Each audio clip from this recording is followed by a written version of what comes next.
All right, hello everybody. Good afternoon. Welcome back to In Liberty and Health, number 285.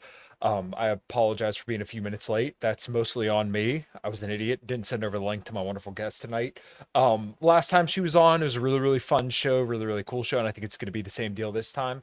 My buddy Kevin's in the chat, sitting in Seattle traffic, so God bless you, brother. Hopefully it's not too bad. But yeah, we're gonna get into red pill, Christ pill, the gym, the health stuff, all that good stuff tonight. And there are some things that unfortunately I wanted to talk about, but kind of things that are just outside of the purview of the conversation, what we can talk about, unfortunately. But other than that, make sure you hit all the links below where you can find my guest, find myself, find the wonderful tigerfitness.com, drinklmnt.com/in liberty and health for the world's best electrolytes, and Fox and Sons coffee.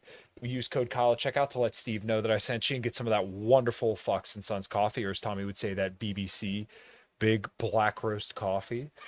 Yeah, I guess without further ado, let's get into it. What is up, everybody? My name is Kyle Matovic. I am the host of the In Liberty and Health podcast, where we talk all things liberty, health, and wellness, and beyond. My hope is to encourage and spread the message of liberty and physical and mental well-being.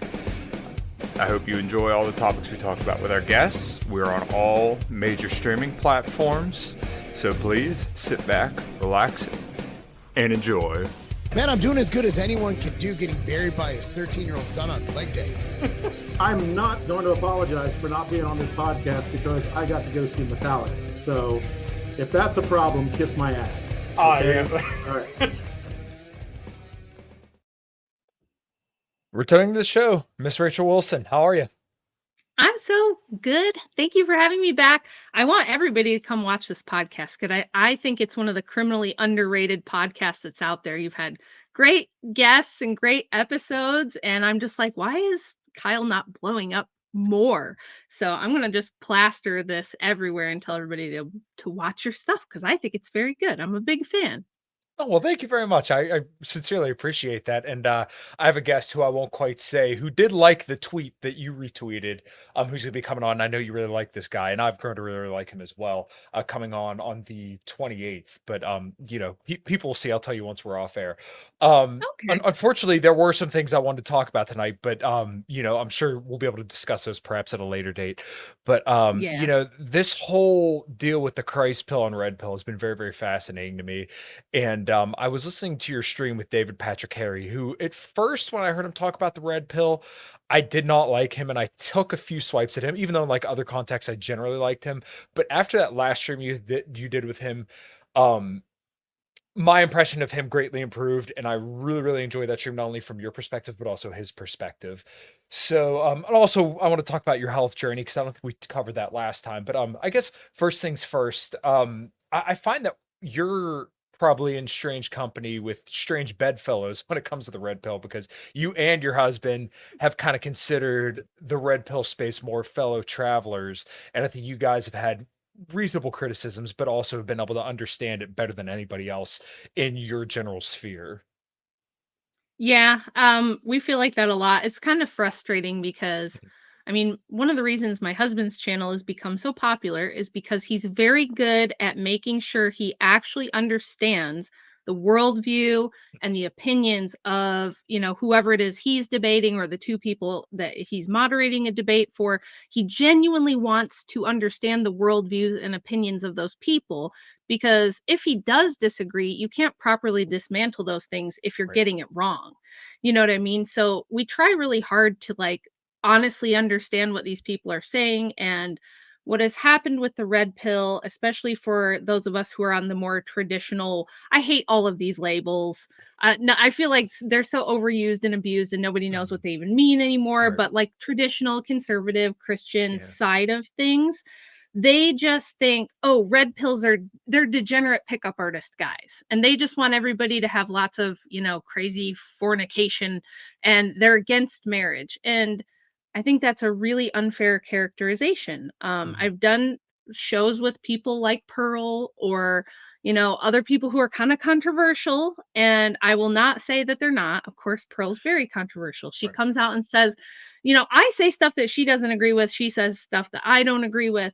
But there are some important places where I think that she and even Myron Gaines and Rollo Tomasi, that they have really good points about the state of things, that those of us on the more Christian side like to put on our little rose-colored glasses and pretend those things don't matter or they're not real. Like, I just watched the Daily Wire episode on the red pill marriage thing. Yeah, the red pillars got it wrong is what they called it. It was so I wanted to just reach through the screen and slap them a little bit, like Michael Knowles and Andrew Klavan especially, because I was just like, and then, you have Matt Walsh saying stuff like, "Well, if you just spend more time with your wife, divorce is a thing you don't have to worry about." And I'm just Mhm. like, what boomer nonsense is this, that you just make the women happy and it'll all work out fine. And then Andrew Klavan said, well, I think feminism was the wrong solution to a legitimate problem. And I was just like, oh, I just wanted to fall backwards in my chair. And I did tweet at him and I said, please let me send you my book, because I think he knows the boomer narrative, right? That all the women were oppressed until feminism came along and rescued everybody. And now we have equality, and equality is good and all this stuff. It's just like, Yeah. it's the wrong paradigm to me. So we kind of come at it from a different angle, both Andrew and I, where we're kind of trying to say, look, of course we believe in marriage, but most Americans today don't know what that word is, what it's supposed to mean, what Mhm. it's supposed to be. um I have people who are like, well, but marriage is for everyone, it's not just for Christians. And it's like, that's fine, we could talk about that, but how is it that you think the United States, the state government makes two people into one flesh? How is it that you think going down to the courthouse and getting this little legal document is supposed to keep families together, especially when we've created a system that incentivizes women to leave, it Mhm. incentivizes people to break up. And there, I mean, we could talk for hours about all the problems, but I think that the Christ pill side is not Mhm. accurately representing the red pill side, and they're being extremely naive, and they're just hand waving this monstrosity of a system. Like, if you guys have ever done any digging at all into the child support system, the family court Mhm. systems, who funds it, who runs it, what kind of a tentacle monster billion-dollar industry that is. And they're just going, it doesn't matter. They literally said on the Daily Wire, they were like, oh, well, that's not a problem you have. If you have a Christian marriage and you and your wife are doing things correctly, those are not things you have to worry about. And I just feel like that's telling people there's a monster at the door, but you don't have to worry about it because you locked your door or something. Mhm. It's just, Yeah. it's so naive to me, and they don't want to address any of the problems that got us where we are, and that's just not going to help anyone. Yeah, no, I completely agree, and I hate I hate platitudes, but some of them are correct. So, like progressives driving the speed limit, being conservatives, and then also kind of looking at everybody being a feminist nowadays. It's really true because basically all they were laying out is more egalitarian nonsense. Where it's like, Mhm.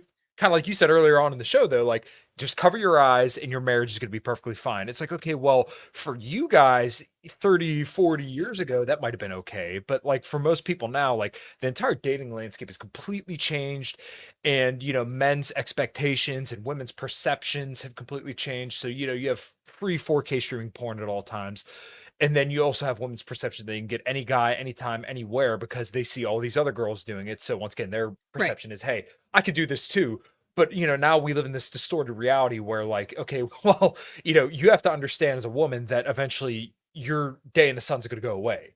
And if you just come back to Christ at 29 years old and say, well, now I'm repenting of all my sins, of riding the cock carousel and having a couple Yeah. kids from a couple different guys, like you the worst part is that there's going to be a lot of guys who are going to be there that are going to say, oh no, no, that's fine, and then he may get completely fucking wrecked by her. And then what's even worse is that you're going to create more atheists and non-believers, and people are just completely and totally jaded by telling them just hold your nose and take the plunge and don't worry about the risks of marriage.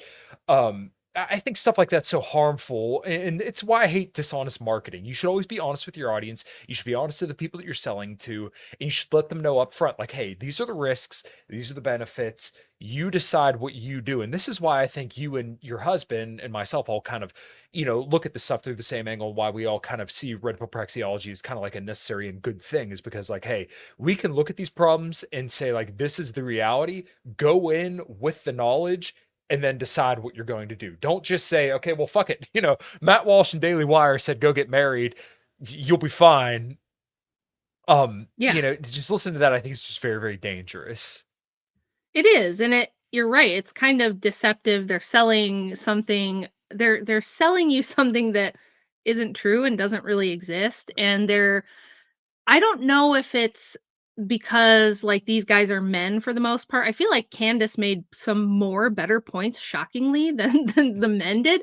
The men were basically like, if you're being a good husband, right, then your wife will be happy and she'll have no reason to leave and she'll just Right. stick Well, around. If what's the you're just definition of good husband too, though? And I guarantee you, anytime you ask these guys, Ryan Stone made a really good point. He said, "Why is it that every single time you ask Matt Walsh about what a good husband is, it always ends up being how much you can look like Matt Walsh?" Like, that's generally what it's going to be. Yeah, I don't know if that's gonna help anybody. Right. Uh I'm not trying to trash Matt Walsh. He seems like a Mhm. fine enough man, and Sure. he has a lovely family, and that's Hmm. good stuff. We like that. Right. We want that. But Absolutely. I don't know if it's that they don't understand. I think they don't understand the psychology of women post feminism for in particular.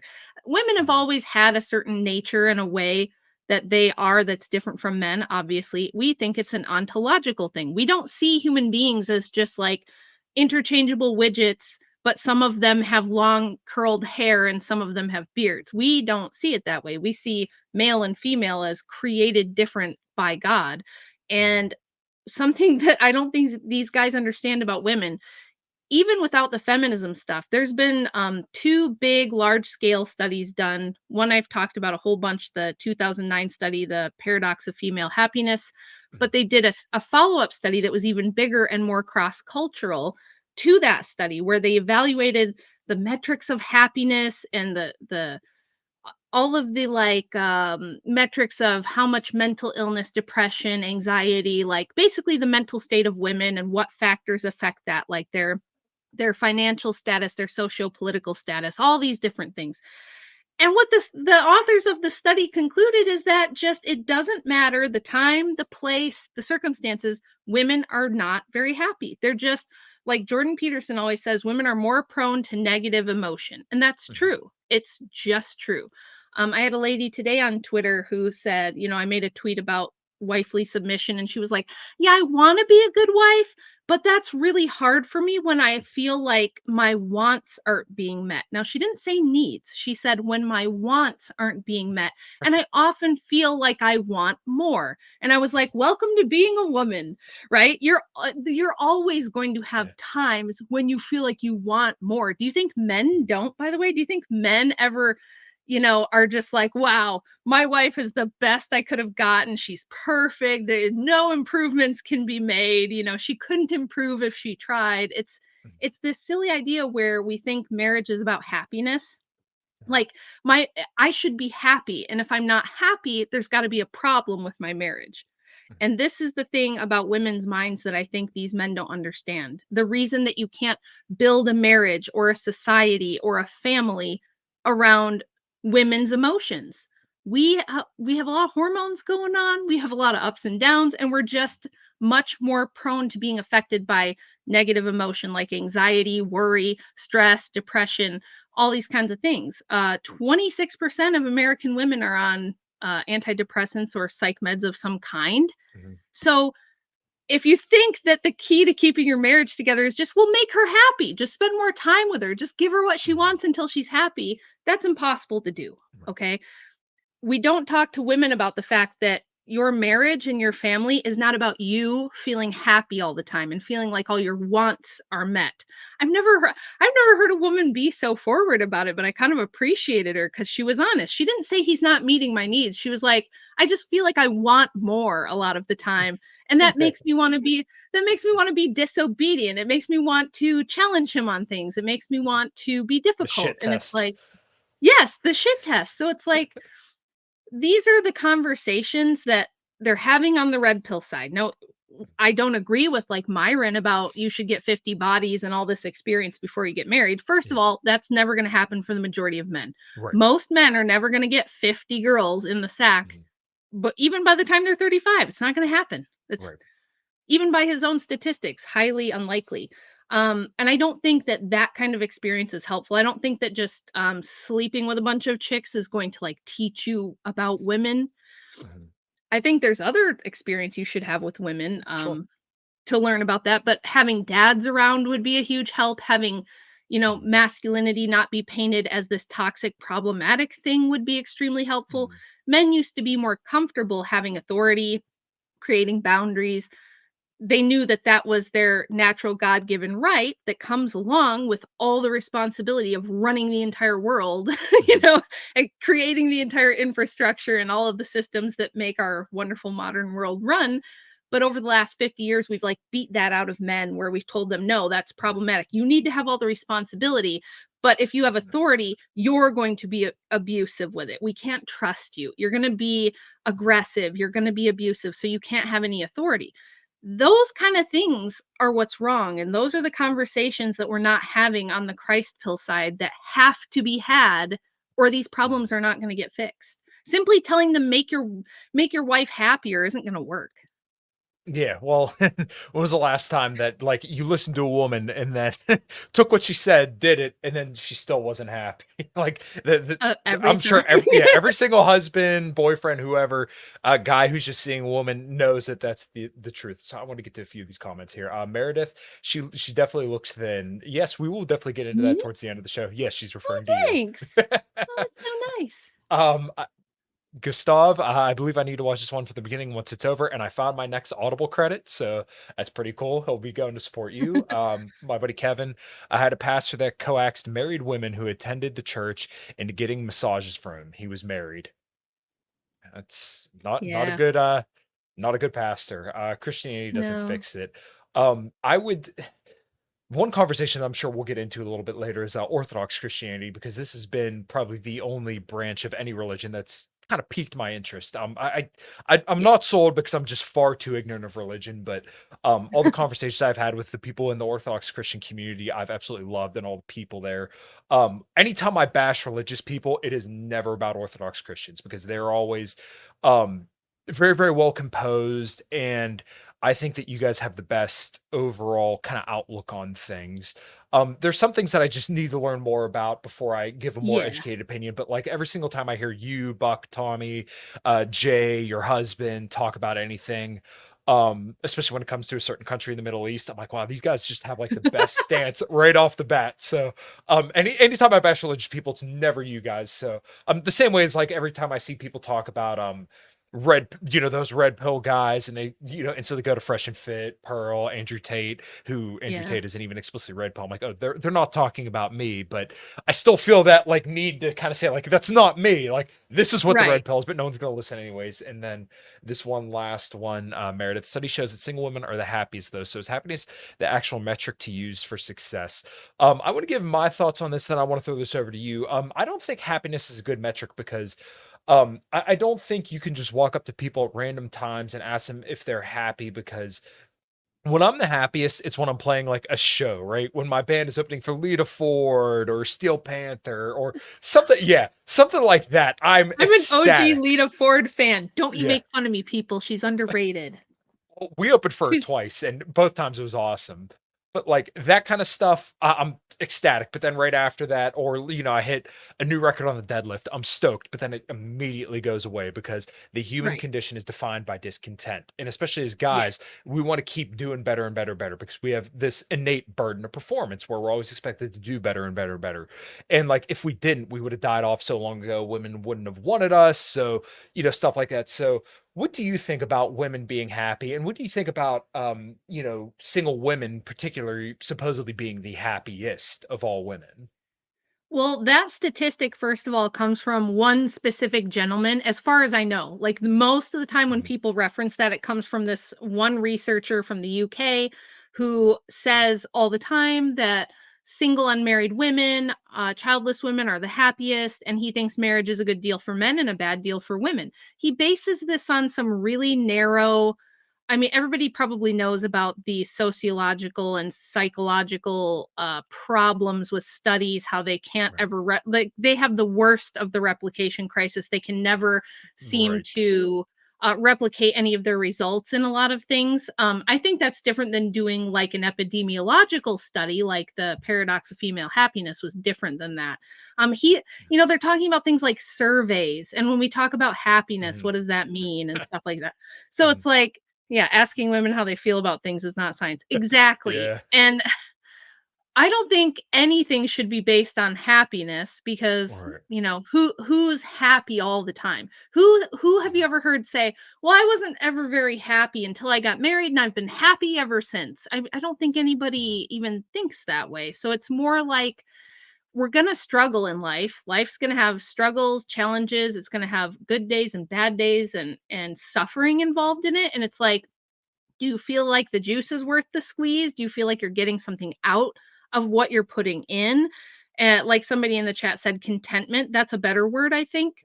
Mhm. But it's really more for me. It's always more about like meaning and purpose. Like the Right. last 2 years of my life have been ridiculously busy, super hectic. I've been putting in crazy amounts of work in like every aspect of my life. So I can't say that every day feels Mhm. happy, uh, but is it worth it? Do I feel like I've made the most Right. progress towards, goals that I think are really, really good and exciting things that I'm working towards? Yes. So overall, like, I'm satisfied, but I don't Yes. but every day doesn't feel happy. When I have, like, a full-on migraine and I have to do InfoWars and you just can't, like, call in sick to that, and you have to do it with the migraine, I'm not happy in the moment, but, like, later, I'm glad that I somehow pulled that off, you know? Same Mhm. thing with she noticed that I've lost a bunch of weight. That's been murder. It's been really hard. It's been really tough. I've had a lot of Mhm. health problems I've been dealing with, but I just don't give up. And I'm pleased with myself that I keep going, that I push through no matter what happens. I'm like, I'll figure it out.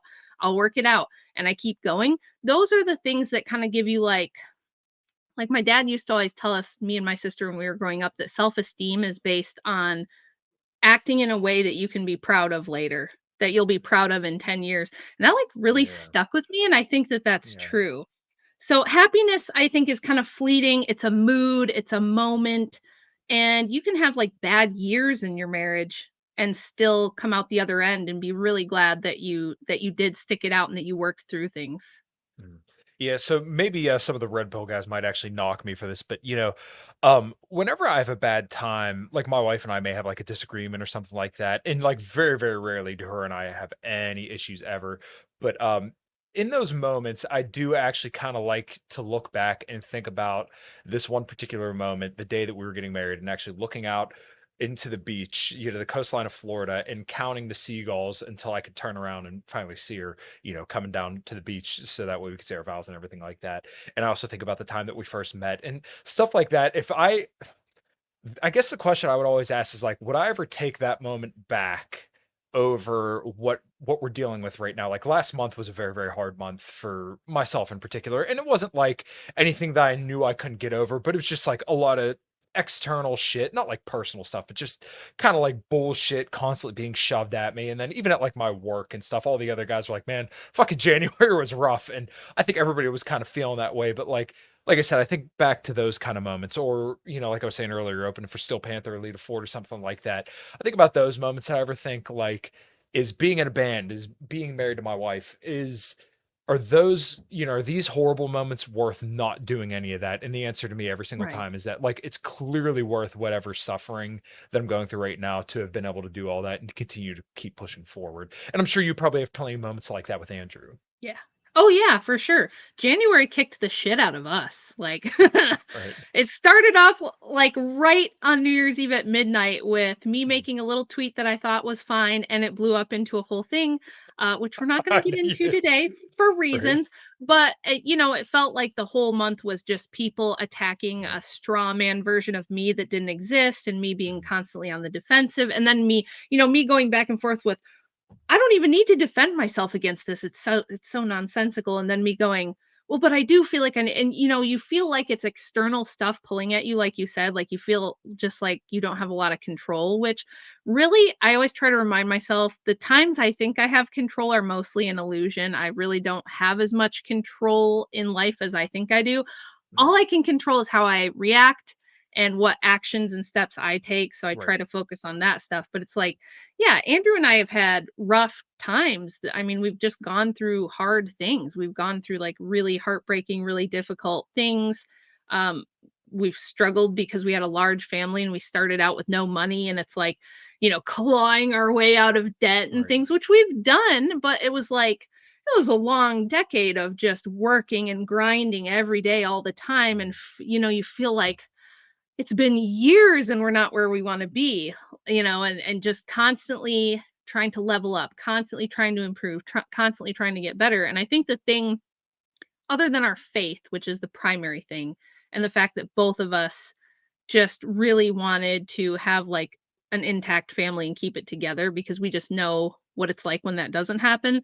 The thing that I think we grow together, that's like a big deal for us. We both have like a self-improvement mindset, you know. So if he's not doing so great with something, or he's fallen off the wagon with like, he's fallen into a bad habit, or I've fallen into a bad habit, or you're not doing your best, we can kind of nudge each other and be like, "Hey, you know, you're kind of slacking, but I know you have it in you. You can do this. Like, let's go. Mhm. Let's get up and let's go and I'll push you and you push me and we'll do this together." And that's kind of how we've made it work. That's how we've attacked life and life's problems, is by trying to do it together and push each other. Because he looks at me and sees all this incredible potential that I don't see in myself, and vice versa. I always look at him and think he's like, everybody loves to tease me in his chat by saying that I simp for him, which I do.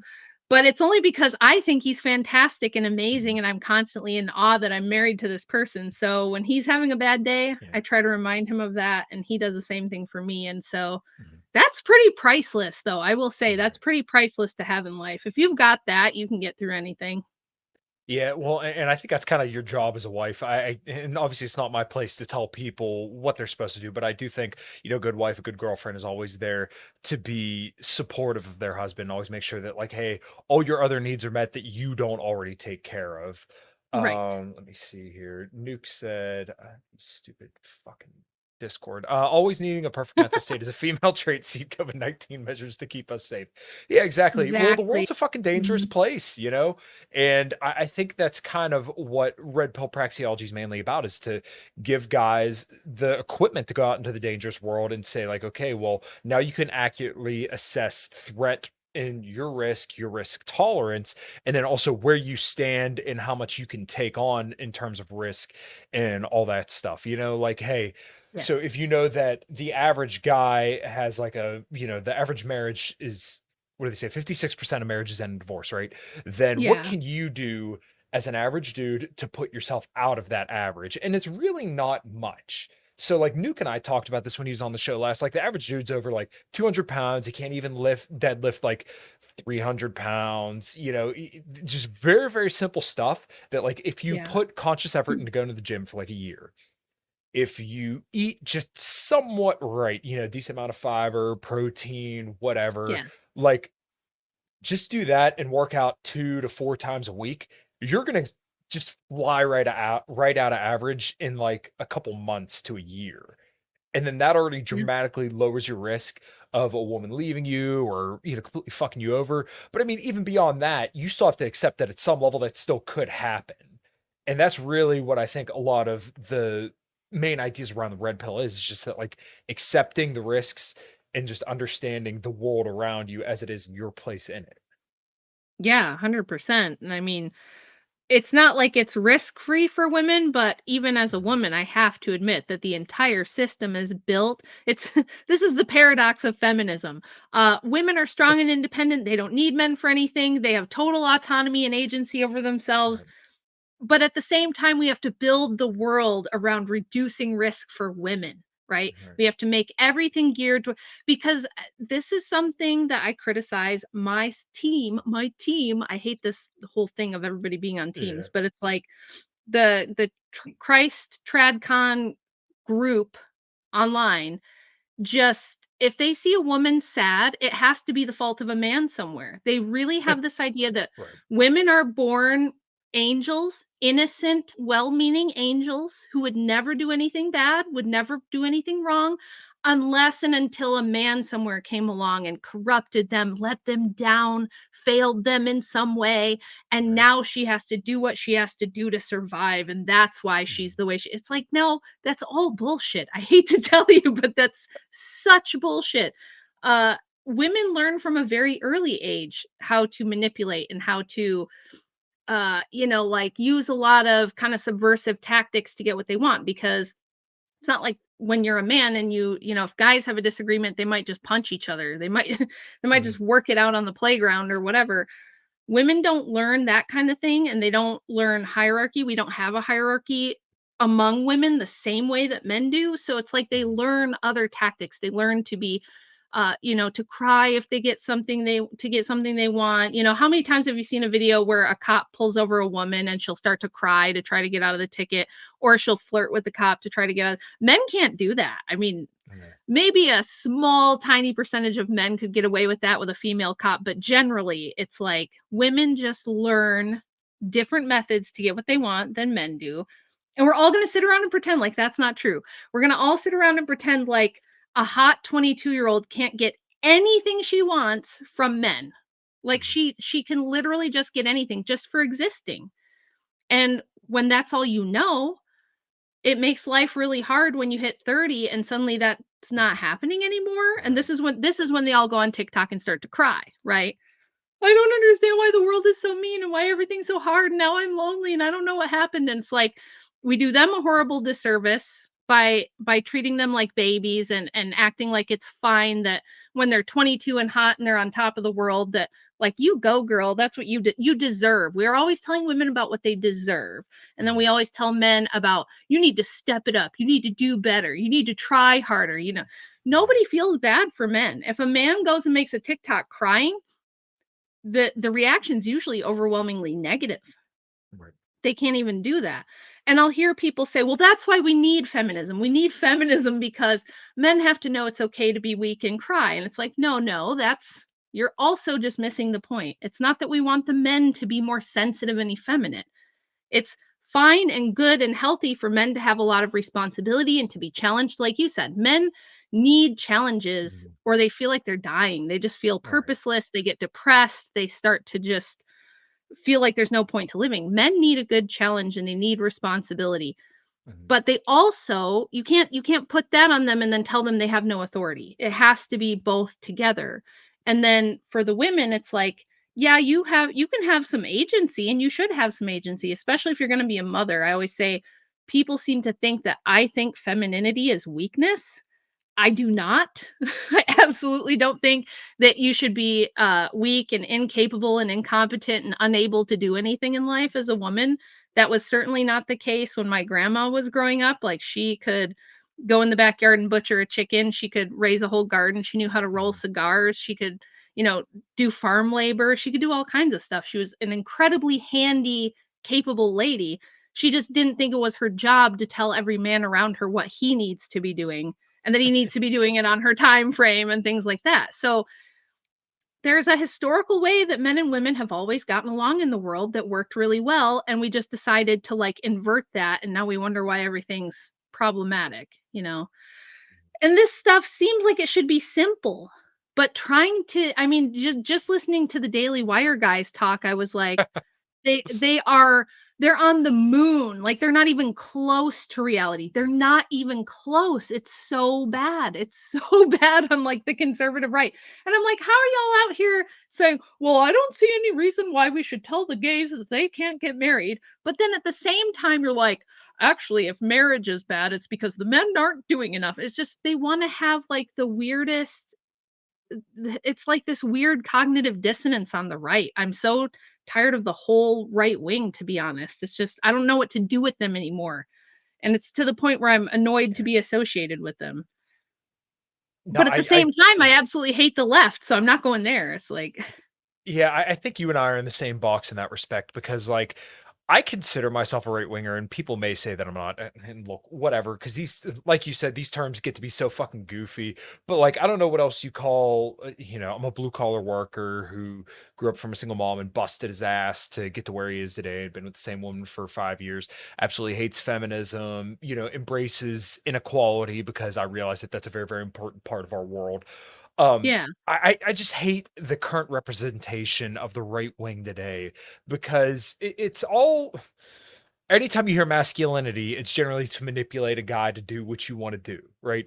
And Yeah. anytime, the right wing is talking about anything, it's like it's never about what right wing really is, which basically respect for hierarchy and recognition of natural order and things like that, or family values are promoting what the Republican Party is supposed to be about. So, like when you think about Trump, he's a complete and total egalitarian. And I remember I actually got into a beef with somebody, and it was you called him a feminist. I'm like, you know what?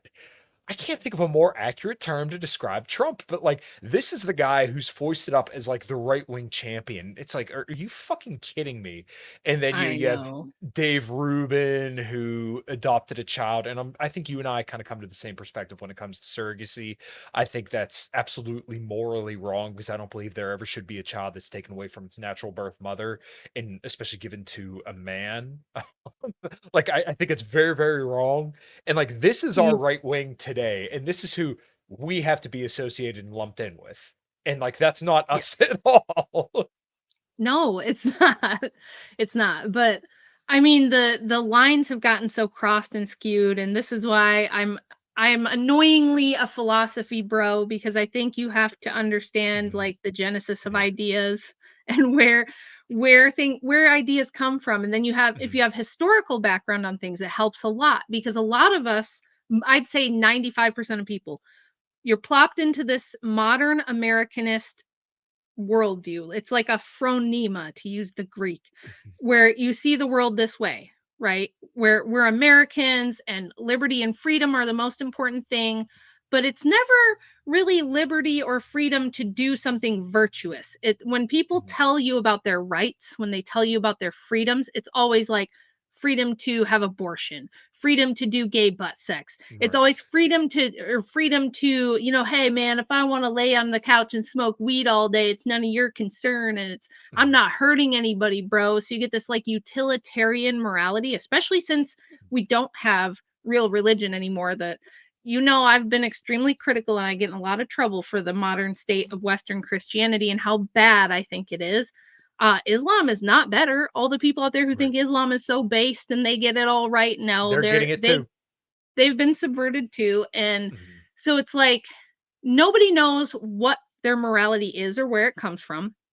You see this every single episode of The Crucible where, my husband will question somebody or someone else will question the other person on like how they arrive at their moral conclusions. How do you know what's good and bad, what's right and wrong?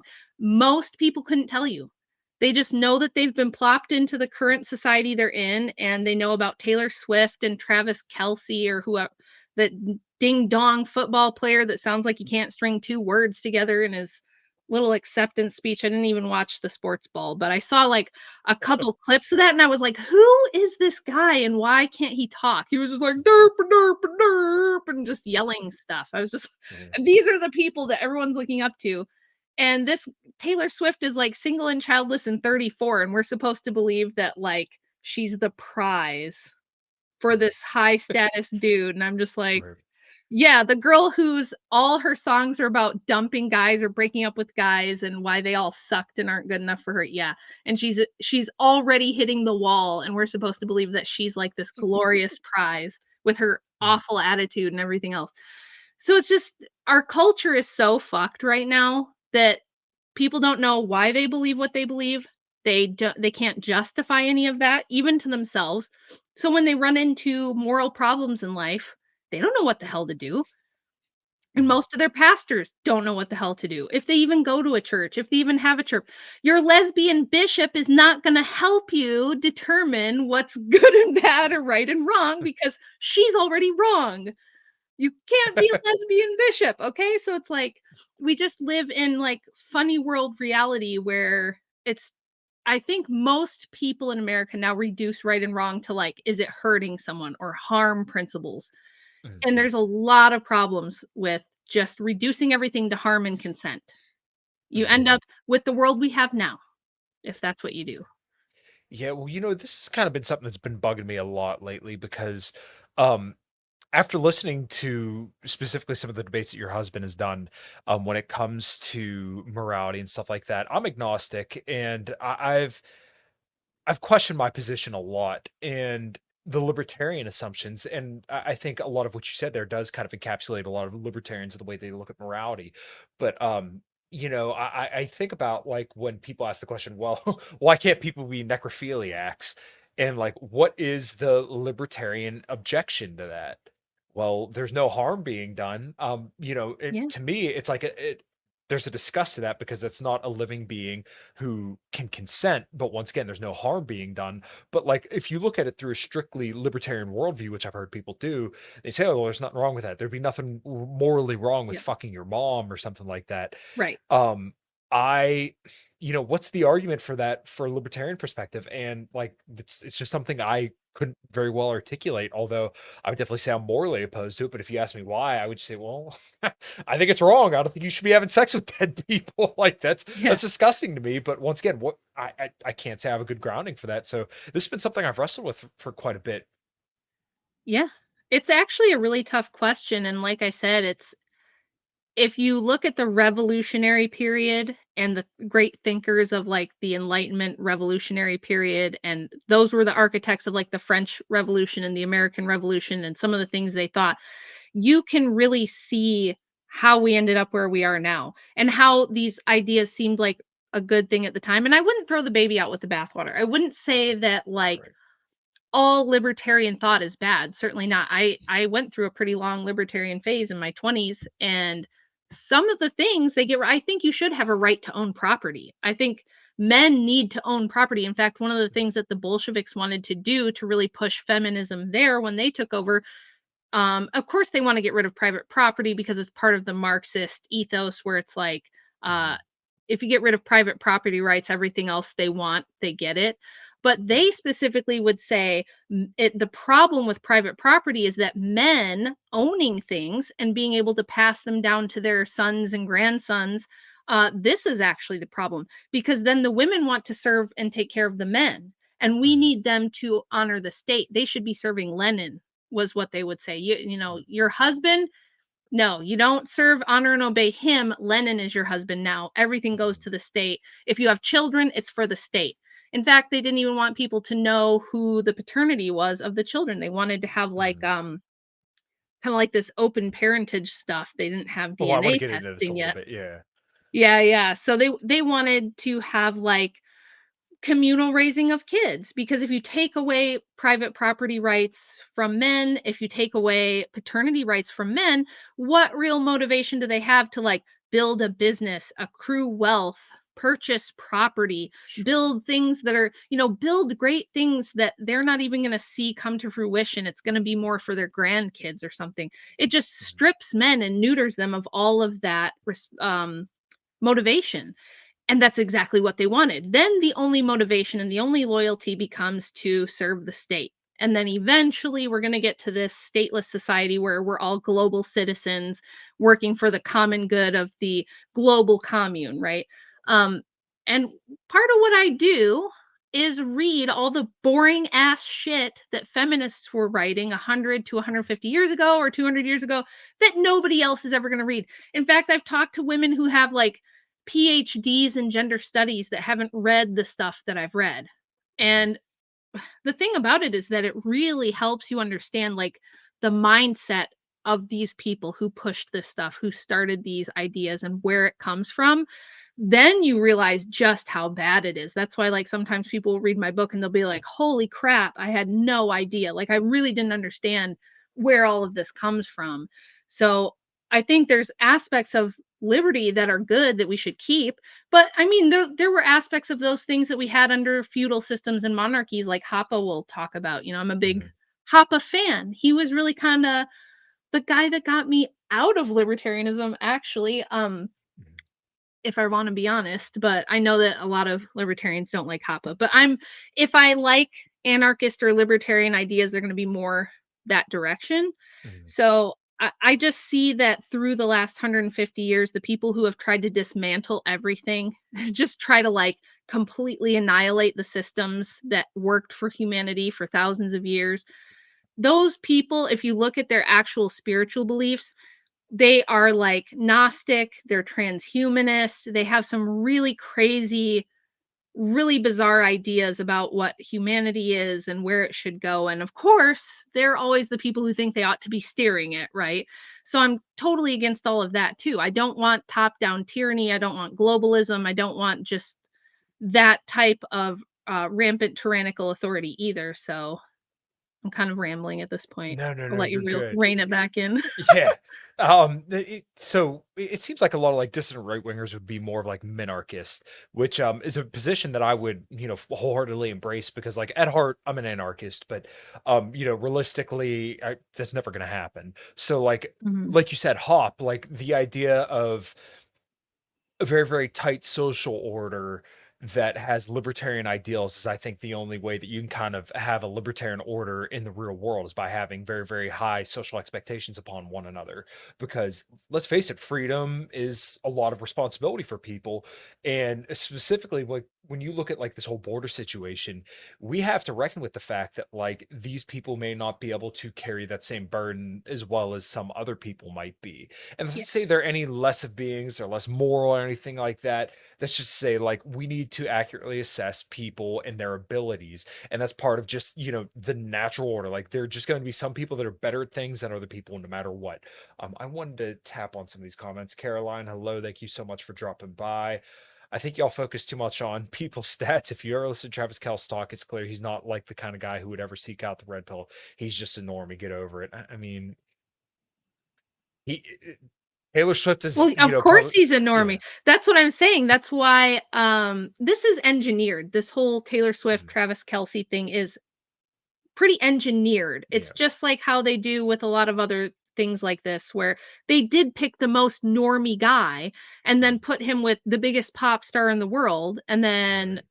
everybody's focused on this story. It gets everybody into the woke NFL stuff. You have little girls that are like crying and fainting at Taylor Swift concerts, and she's doing like actual witchcraft rituals in her concerts. Mhm. Now you could think I'm crazy, but if you go watch my friend Jamie Hanshaw's channel, she does a really good job of Mhm. breaking all of that down, and it really is. It's pretty bad stuff. And she's like saying that abortion is a Christian, you know, A real Christian value or Christians something like value that. Yeah. abortion. Yeah, things like that. So these people, it's the same thing that they've been doing for 100 years in the Hollywood machine and the entertainment industry, where they take these people and they hold them up and push social engineering through them. So Yeah, it's I not really mhm. about people's stats, Yeah. just to address that real quick, it's really not about like, oh, how old you are and how many eggs you Mhm. have left, or are you 6 foot, six figures, and a six pack. Most people are average by definition. Right. I'm very average. I'm an average lady in most ways. I might be a little bit smarter. I guess that's the only thing the Lord gave me, because he gave me crooked teeth. So I get the extra few IQ points. But like on the whole, I'm very average. I'm just an average lady. There's nothing, I'm not a supermodel. I'm never gonna be a supermodel. I'm not like super talented at one particular thing where I'm just going to ever be a Taylor Swift, and that's fine and that's good. I don't really want that. When you see what people who get like global stardom, what their life is like, it seems like hell to me. So I think being average is actually more conducive to your happiness. And I think that's something that everybody should embrace again. I think one of the things that's wrong with some of the red pill people, most of them don't push this, but if you do, you don't need a Bugatti and you don't need 250K and all that sort of Right. stuff. You Mhm. can be Kyle and just be super cool and be a mechanic who's in a super awesome band and has a great personality and grows a good beard. You're going to be fine. You're going to get you a lady, Right. right? Just Mhm. That's most of us. Most of us are average, we're imperfect, we have a past, and most of us are going to have to work through all those things with each other. That's the Mhm. average marriage. This idea that you're going to find a spotless virgin and the spotless virgin is going to find the 6'7" guy with the Mhm. abs, and the Bugatti. It's just that's not life for Mhm. almost any of us. Yeah, I think some people do get a little bit jaded about that kind of stuff. But I guess that kind of brings us to the other topic I wanted to talk to you about, and that's just the Christ pill. I want to give my thoughts, and I'm curious your kind of thoughts on this. And you might agree with me. You might think I'm a retard for this perspective, but I'm curious either way. I don't My think I'll pro think you're a retard.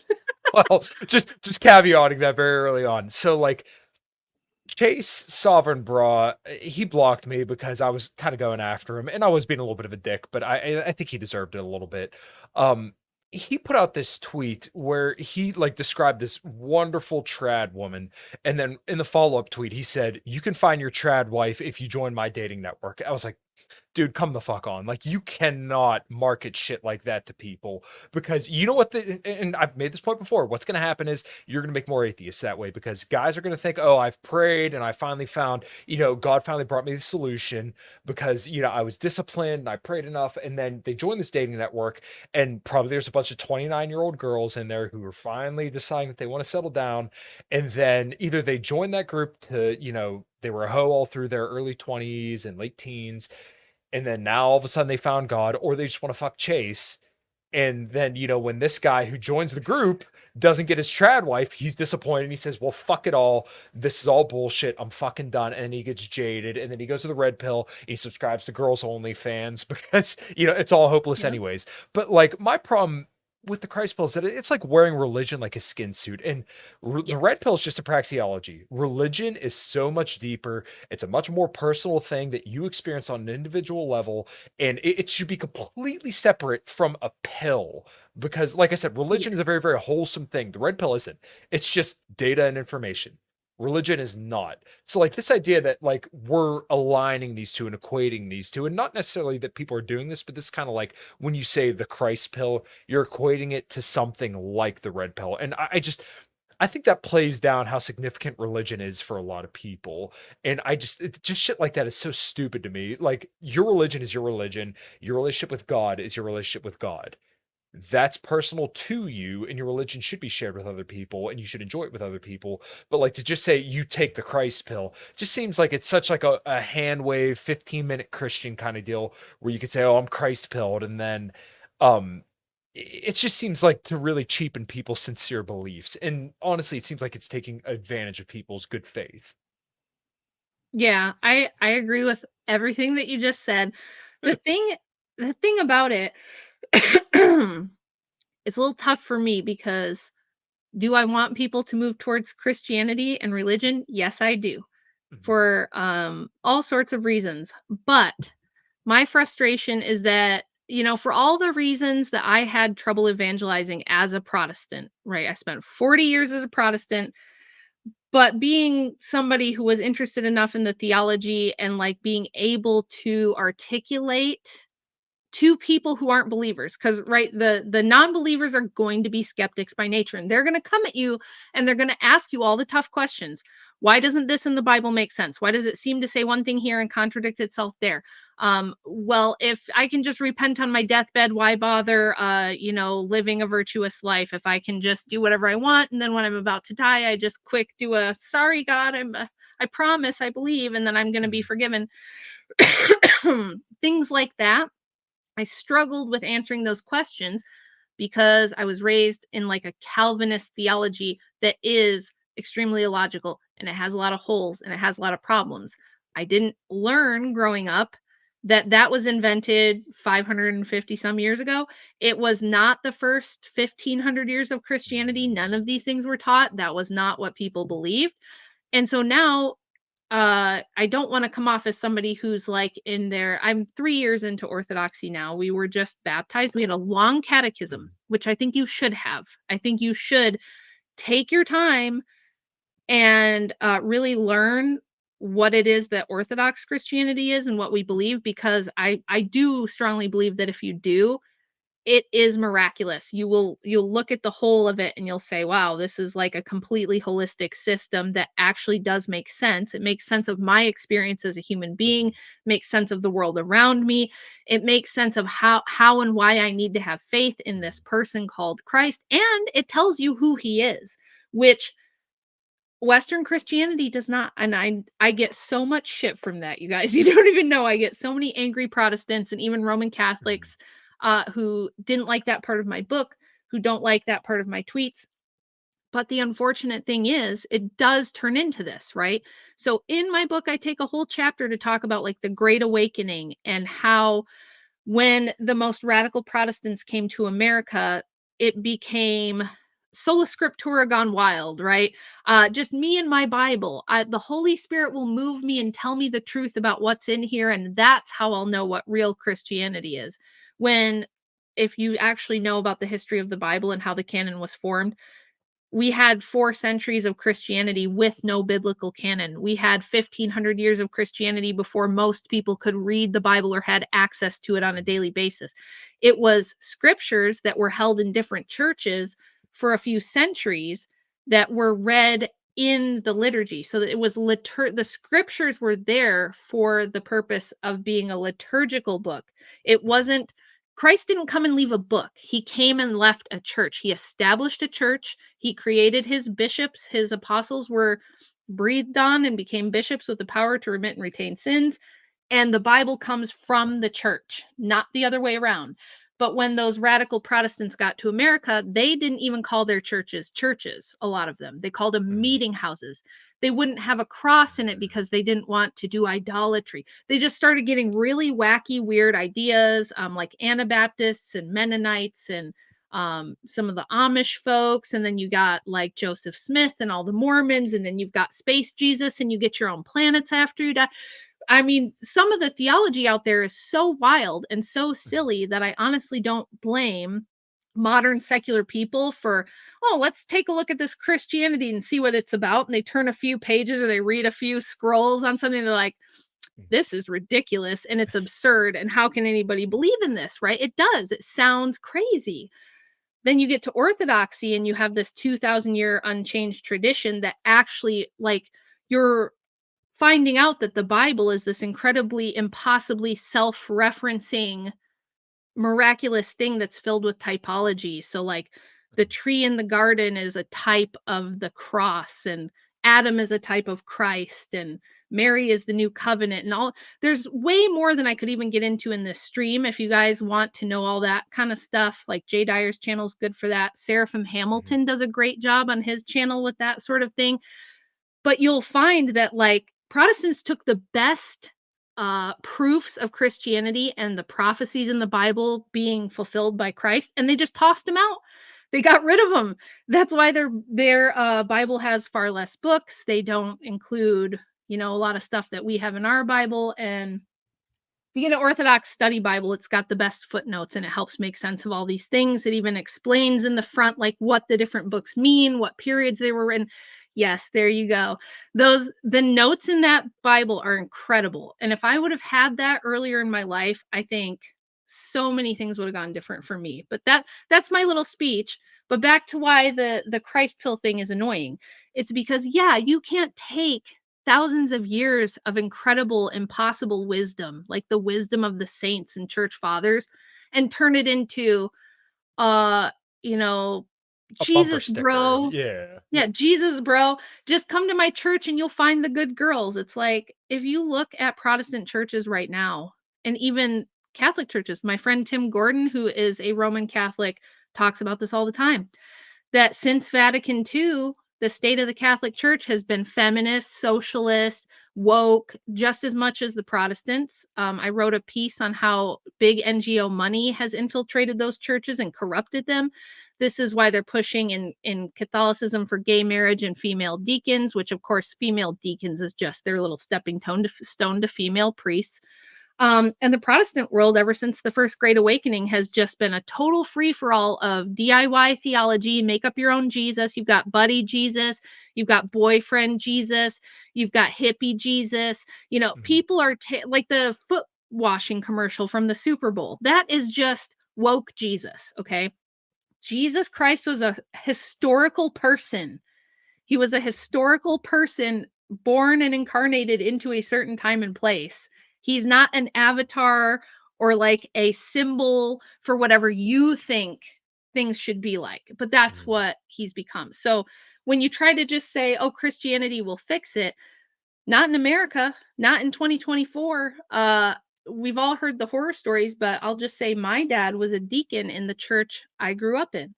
He was raised in the church and was very serious about his faith, but he was a little bit he was having some party time in his 20s, and he and my mom were just kind of dating, and oops, they got pregnant with me. But my dad saw me after I was born, and he was like, I'm not letting anybody else raise this baby. I want to be her dad. So he married my mom. My mom's she was raised Catholic, but by then I think she was completely atheist. But she was like, well, I guess I'll give this family stuff a shot. Long story short, she got her hands on all kinds of feminist literature and decided she needed to go find herself and be happy and everything. So she cheats on my dad, has an affair, and leaves my dad for this guy. And our church did not admonish her, did not do anything to her because she already doesn't care, right? She's like, I don't even care. I don't even want to be in the church. I'm going to run off with my new boyfriend and start my new life.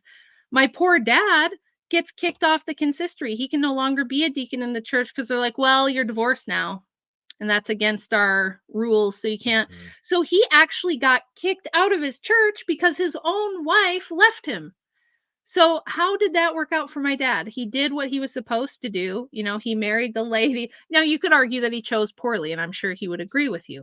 Yeah. But he tried to do all those right things that Matt Walsh and everybody tells you to do. He joined the church. He got his family in the church. We were there for 9 years. He's on the consistory, and he gets kicked off because his wife chooses to have an affair. I just did a stream with Glenn Lawrence where he had a gentleman on who was a Presbyterian priest, and his wife abused him, did him dirty, and left him, and he lost his whole church for it. So, unfortunately, the church cannot protect you from the divorce courts, and the church cannot protect you from family court law. We took what used to be a sacrament prior to America. If you go back, we had marriage as a sacrament through the church, and if you wanted a divorce, you had to go through the ecclesiastical court. So if you were a Roman Catholic or an Eastern Orthodox, 500 years ago, 600 years ago, if you wanted a divorce, you had to go to the ecclesiastical court and tell the priest and the bishop why you needed a divorce, and you better have a darn good reason.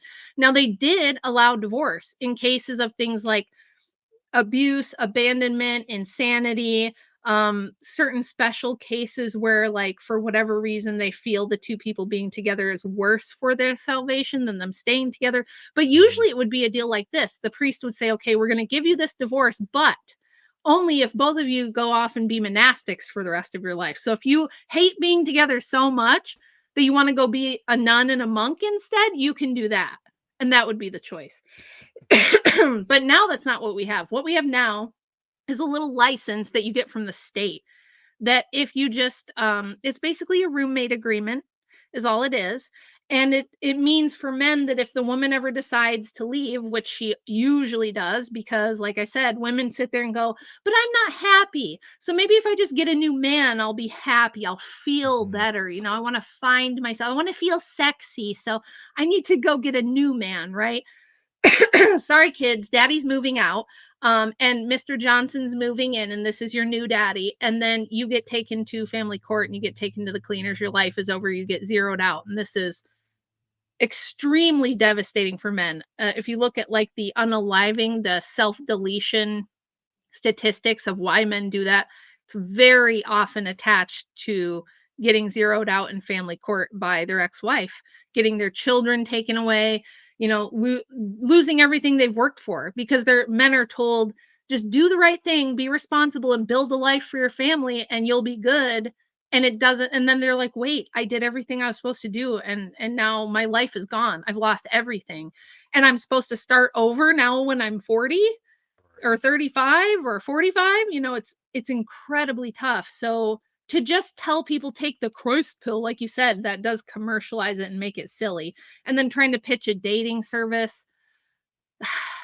Tim Gordon does have a Catholic dating service that he started. I don't know how it's going, but I know that for him, it's like a really intense one-on-one thing where they actually get to know like people and try to match them. But there's already like Christian Mingle and these kind of things out there, right? Just going on like a Christian dating site. I don't know how much that's going to help you because women come into Western Christianity with all the feminist baggage. And even in the Orthodox Church, David Patrick Harry and I were talking about how most of the women are converts, and they do tend that, you know, they do typically have the story of, oh, I'm 35 and I'm lonely, so now I finally found God and I'm coming to the church, and that's great. We want them to do that, but they think this means I deserve a husband now. One of you has to take me because if you're a good Christian man, that's what you'll do, right? And this is a terrible attitude to have. And I've been in some singles groups early on in Orthodoxy where everybody was like, Rachel, you should help us do matchmaking. And I was like, well, I can give it a shot. And so we had a Telegram group for a while. I left the group because half the women in it, all they were there to do is talk shit about Orthodox men, talk about how they ain't good enough, why they think, well, I don't understand why he won't date me. I'm only 39 years old. I don't know what my 3 kids, he'd be lucky to have my 3 kids. And I'm not saying, ladies, that you can't be divorced and have kids and find a great man. I did that, but it was kind of a unicorn situation. I was extremely lucky and I was extremely grateful for that. If I had gone into my relationship with Andrew thinking I just deserved him, he would have never even dated me. He'd have been like, bye, right? No thanks, lady. But it was if you can be humble and say, look, I don't deserve anything. But women don't think that. Women are told about all the things they deserve, and they believe that shit. Even Christian women. So until you address those things, we're gonna still have the same problems. Right. Well, look who decided to drop by. Jesus forgave your sins, but that doesn't make your marriage worthy. Really, really glad you could drop by, Exactly. Glenn. I really appreciate it, brother. Rachel was just speaking good on your behalf a couple minutes ago. But yeah, this like I said, I just have a problem with dishonest marketing, and that's essentially what a lot of this whole Christ pill stuff is about. Is just if you pray hard enough, then you'll revive your dead bedroom. God's gonna ordain a husband for you. You're gonna find your perfect trad wife. And it's like, okay, I'm not saying you should pray or you shouldn't go to church or anything like that, but like also realize the reality of your circumstances. And like, hey, if you're working out consistently, if you're a woman, you realize that like, hey, my sexual market value is greatly declined because I have kids and baggage and I'm a little bit older. Then okay, that and praying will probably bring you a guy a lot faster than just saying, okay, I'm going to do whatever the fuck I'm going to do anyways, and then just pray and hope that Jesus plops man in my lap. And like when it comes to these singles groups, it's so tough to say what like the silver bullet solution is, and I really don't think there is one. Like I don't think there is one either. I same deal as you. I got sort of a unicorn situation where my wife grew up with her dad. Her parents are split up, but once again she grew up with her dad. A stepmom lived in the house, and she grew up around a bunch of sisters, and they all thought she was a lesbian, so like she didn't have issues with other dudes. Oh yeah, it's hilarious. Like when they first brought me over, she's like, oh, they were like, oh, you're like into men. And she like dated guys before, but like this is the first time that like things were serious. So like my circumstances are incredibly different. I didn't meet my wife online. Like we talked on 2 different dating apps, but like the first time I met her was in person, and that was when I was like, hey, I want your number, let's, and then the rest is history from there. Like these are unicorn situations, but you as a guy are going to have to put the work in and be disciplined and understand once again your circumstances and how generally the cards are kind of stacked against you as a dude. And then as a woman, as you get older, to give women their fair shake, the cards are stacked against you as you get older, and especially if you carry more baggage and you're not willing to, accept less of the ideal man to get somebody that you could be happy with. Yeah. Yeah. I mean, I hear this stuff all the time from women that I talk to. I talk to a lot of women regularly, and they're like, well, I'm not going to settle. I'd rather be alone, and well, this is the problem. Andrew and I were talking about this for like weeks because we couldn't figure out logically a way around this problem. If you're a woman and you go to college, you get a job, you can afford a decent apartment in the part of town that you like, and you have your cats, and you have your DoorDash, and you have your Netflix and your girlfriends. Yeah, what are we supposed to do? Tell them that they need to go through, like, I've had 5 kids. 5 pregnancies and 5 births is not like a walk in the park. Of course, I think it's worth it. I wish I would have had 2 more. But but that's because of my view of life is I'd rather do the really hard things that are worth it to me, even if it's a really hard struggle. That's how I am. Many women are not that way, and they don't see a reason why they should struggle. Why should I go through years of not sleeping and pouring everything materially and all my energy into these little people for a guy that, yeah, I guess I kind of like him, but he just doesn't light my toes on fire the way he used to. It's like, I'm just saying, like, in general, women are very, like, because of the culture. I think we program them this way. I think we cater to the worst things in women and kind of create them into monsters that I don't think they really are. So people think, "Oh, she just hates women. She just hates women." No, I don't. First of all, I have 4 daughters. I'm a woman. I have friends who are women who are amazing, wonderful, exceptional people who I greatly admire.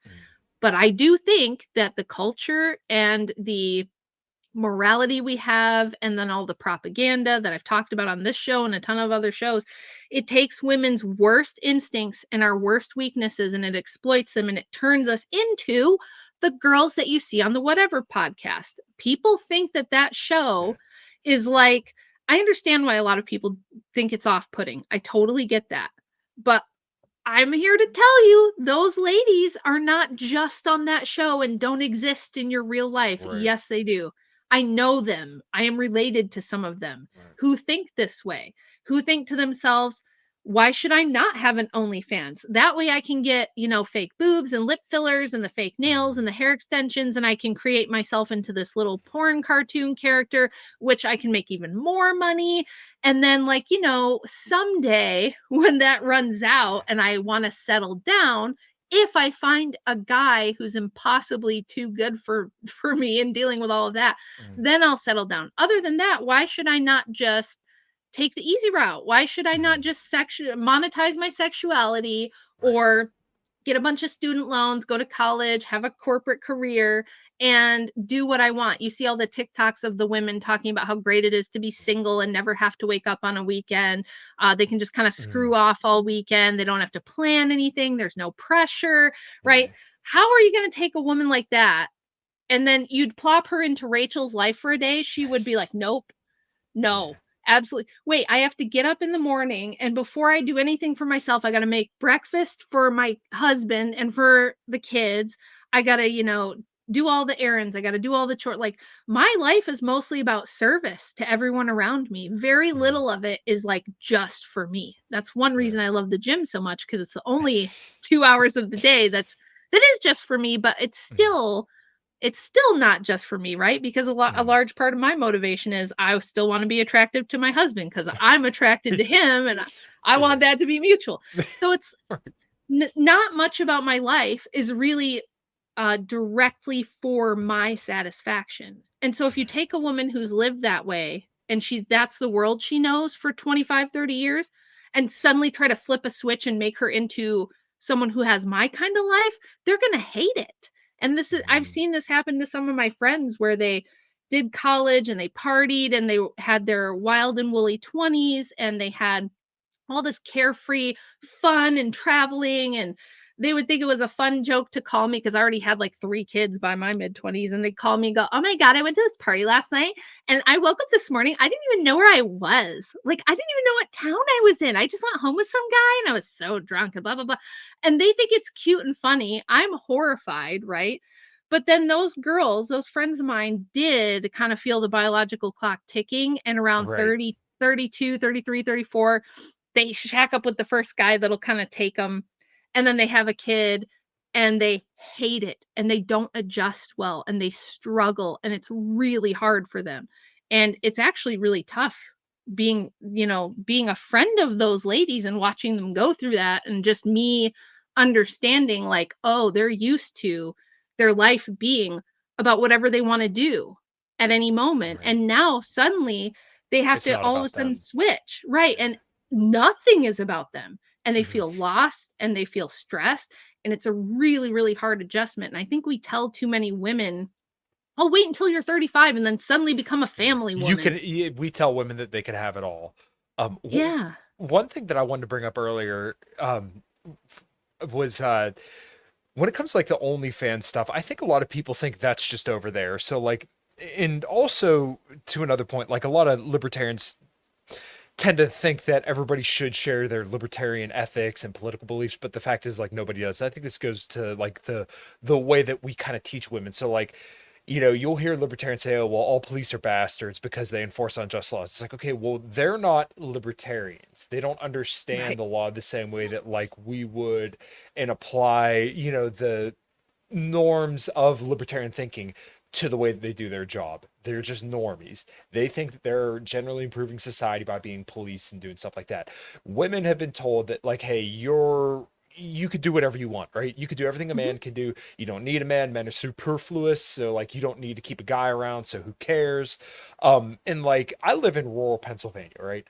There's a girl I used to hang out with who literally does OnlyFans now. So I mean, this shit is everywhere. It's endemic. Like you are not getting away from this right now. So it's it was surprising me to find that out, but like you kind of got to learn to deal with this. And then, if a girl earns so much money on OnlyFans and then now she out earns a lot of the guys that she wants to get with, how do you tell her you have to lower your standard of living so that way you can get with a guy Right. who's going to take care of you and be a good father? Like that is a hard sell. So I get It the is. struggle, but like, what do we do? You just, I don't have a good answer for it. Well, I mean, that's why the only thing I know to do is number one, correct the historical record on feminism. I think that's super important because what everybody thinks who hasn't read my book and hasn't seen my stuff, what everyone thinks is that prior to 1920, life was this horrible slavery for women. The men just did what they wanted, right? They drank, they went to work and drank all day. This is so silly. If you think about it for 5 minutes, it can't possibly be true. But this is Right. what people think. And I've repeatedly asked in debates for them to relay to me what they think life was like before feminism. Well, all the men, there were so many alcoholic men that they had to tell her you need a motorcycle. Here you go. You all the men were such drunks and they would just come home every day and just beat the crap out of their wives and grape them. And that's why the women's temperance movement had to come together and they did prohibition because that's how bad the men were. They'd work all day in factories somehow or work all day on farms somehow, shit-faced drunk, okay? Um and they just were beating and abusive and they were graping and they were abusing everywhere. So feminism was just a reaction to this problem that just the men were Mhm. horrible. Now, of course, that's not true. And if you read any of my work where I go back over the writings of the feminists themselves who tell you at the time that their biggest problem, the reason they couldn't get women on board with feminism is because the women were pretty happy. They had all these privileges and protections that they got under male suffrage. And it was actually the men who are like dying in mass because they're all being sent off to, the Civil War, World War One, World War Two. And yeah, it's not like wartime isn't tough for women, sure, but the majority of women in wartime aren't raped and abused. Most of them, it's like your husband doesn't come back, and so you marry his brother and you're still taken care of. I'm not saying everything was perfect. I'm saying for everything you can find about how life was hard for women, you can find that for men times 10, usually. Most men couldn't vote. Okay. So people have this idea that all the men always had all the power, that the men just could vote from the time they wrote the Declaration of Independence. All the men could vote. No, the vast majority of men couldn't vote until right before women could. And that's true for Europe, most of Europe too. And it's just, it wasn't the case that women were brutally oppressed. They had higher literacy rates, higher high school graduation rates from like the 1750s when we started keeping track in this country. So, just a lot of the things people have heard about what life was like for women are patently false. They're totally untrue. There was never this top down oppressive patriarchy that just enslaved the women and abused the women. And so they had no choice but to do feminism. Totally untrue. If you want all the proof, you can go to my Substack. You can read my book. I'm working on 2 more books that should be out this year. Because to me, correcting the historical record is a huge part of this, because we're all acting on the assumption that if we don't have feminism, the women will be slaves. And that was not the case, and it's not true. It's just been portrayed that way by women's studies hags, right? So that's number one. When people find out it was a bullshit astroturf social engineering movement, it changes the mindset. It starts the wheels spinning. And then you just kind of show, okay, here are the results now. Here's what's happened since we've implemented these feminist policies over the last 100 years. We have all the broken families. Marriage is practically meaningless. Most people don't even bother with marriage anymore. The birth rates have fallen through the floor to the point that we're now looking at population collapse. In South Korea, the birth rate is 0.78 because it's the most westernized Asian country. So you have, like, they already have a bit of an Asian propensity to limit,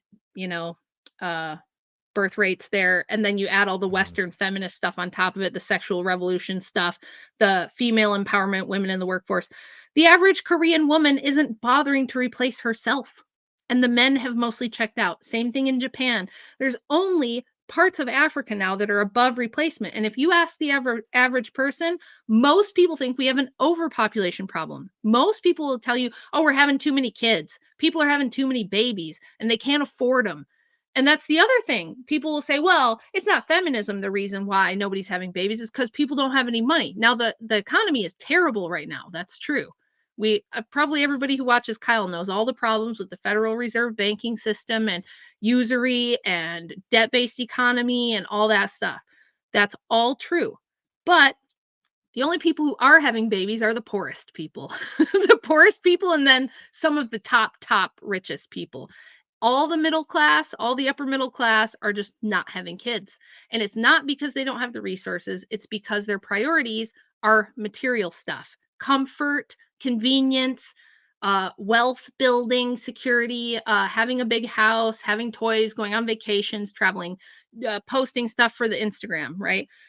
So if you look at the outcomes of where we are, and you look at how miserable women are, like I said, 26% of y'all women out there are on at least one prescription psychiatric drug. So I don't think you're just out there killing it, having the best time. And women have high rates of depression and anxiety. They have higher rates of alcoholism than that we've ever recorded.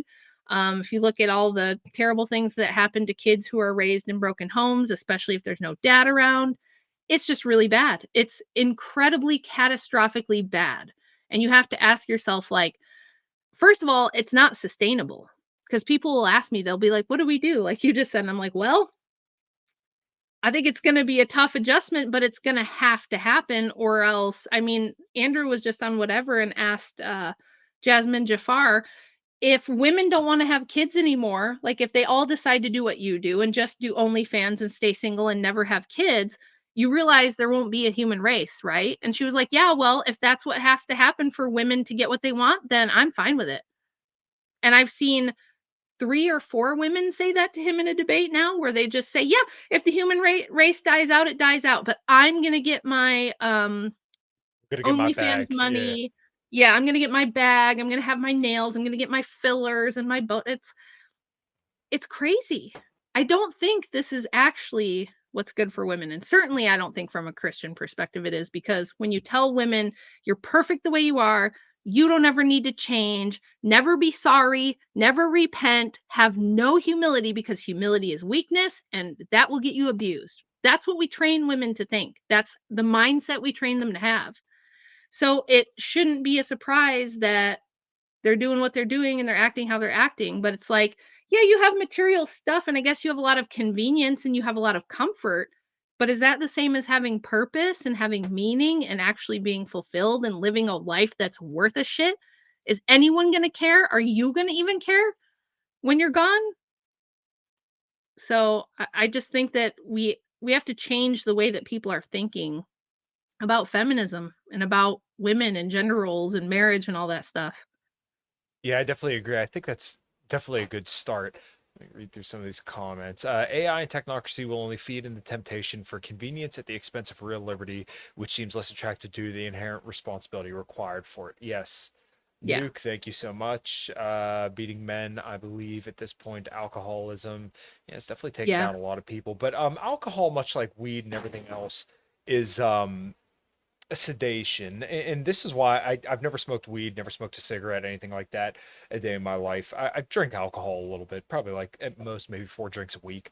But like if you're doing that stuff to the exclusion of other things that it's sedation, you should probably consider getting a handle on that.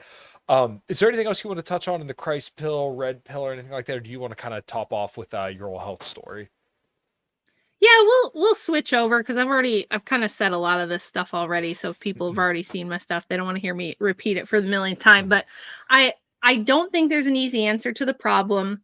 I do believe that Orthodox Christianity has the medicine that people need, but it isn't like evangelical Christianity where you just come down and do the altar call and you get the slice of cheese pizza and you say, Jesus is my boyfriend and now I'm saved and everything's great. It's not like that. It's a challenging, it's a it's a religious view that will challenge everything about you. And it's not easy, which everybody being geared toward comfort and convenience and everybody wanting the path of least resistance. It's a tough sell.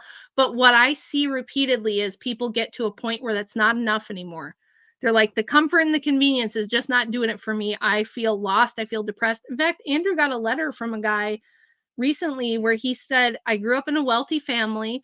I've always had material comfort. I'm pretty tall. I'm pretty good looking. I've always done really well with women. By all metrics, I should have been the happiest guy.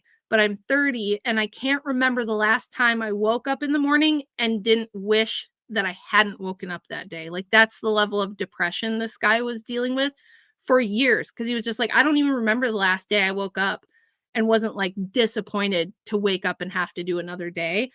And he's like, so I started looking for things online. And I found your channel and I started watching some of your stuff. And I really figured out that like what's killing me is this comfort and convenience and this like materialist lifestyle that I'm living in that I don't have any purpose. And now he started attending an Orthodox church. He has met a woman. He intends to marry her. And this is all in the span of like a year, of his life just completely turning around. He's like, I'm actually happy and I've never been happy. And it's not because everything is perfect. He's actually struggling because like I said, orthodoxy is a struggle. It's you don't become orthodox and now everything's great for you.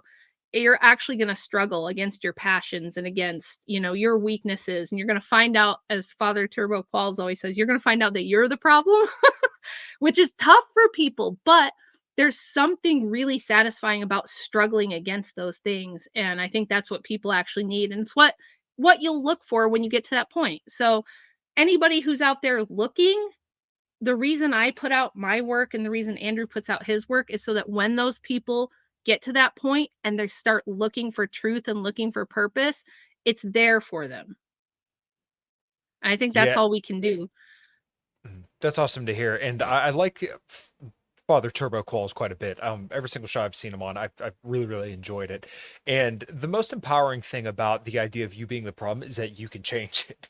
When you Yes. put the problem on somebody else, then you can't change that. Like I cannot change your behavior. I can hardly even change my wife's behavior. The only thing I can do Right. is improve myself and improve the things that I can manage, and then hope Yeah. that everything kind of falls into line outside of there. But like outside of that, all I got is hope. All I got is hope, Yeah. and Well, just this is why a lot of people go into the truther community. Like, and I do Mhm. some truther conspiracy type of stuff where I'm kind of like, Yeah. telling you all the stuff historically that you didn't know about that I can prove, not crazy stuff. But people will get into like trutherism or they'll find the JQ or they'll find like the sovereign citizen stuff or you know what I Yeah. mean? And it's something that they latch on to because it's like, aha, this external thing is the cause of why everything's so fucked up. But Right. what happens to those people is it becomes incredibly self-destructive because they lose Yes. all hope and they get really black-pilled because they're like, I can't Mhm. do anything about the Federal Reserve. I can't do anything about the JQ. I can't do anything about the sovereign citizen stuff where I was given a social security number and now I'm owned by the state. Like whatever truther thing people latch onto, if that's where you stop, it just becomes a nihilistic black pill because you think you're Yes. powerless and you live in a slave system and we have to defeat, whoever the person is in charge. And I Mhm. always say, okay, you get rid of those people, they're just going to replace them with a new batch. There's Right. always going to be You'll some find something corrupt else. power. Yeah, there'll be some corrupt power in this world that's causing problems, but you can't do anything about that, but you can do something about yourself. Right. So, Okay. So I think that serves as a good pivot over to kind of your issues. So if I remember correctly, upon the incident with your son, very, very unfortunately, you'd kind of fell on hard times as, we all do from time to time. yeah. And then you were actually working with a personal trainer and Mhm. you had been struggling with your weight. And then you had found a thyroid issue, if I remember correctly. You know what? I'll quit butchering it. I'll throw it over to you. What exactly happened between then and now? And what were some of the steps like? And what was it like kind of learning? Because I think a lot of people are looking for something wrong with them, and you legitimately did have something wrong with you. But like, I think a lot of people are typically looking for that something like in the health and nutrition sphere. I'm sure you see it all the time, and like my goal with this channel is just to spear the bullshit away and tell people like, Yeah. look, it's not seed oils that's killing you, it's not sugar, it's not this, it's not that, it's just the fact that you're probably not getting enough physical activity. There's something that's just very, very simple that you're not committing to. And people take advantage of that, right? Like the whole seed oil Right. deal. It's so crazy. But once again, if seed oils are in everything and seed oils are what's killing you, then it's hopeless. You can't do anything about it.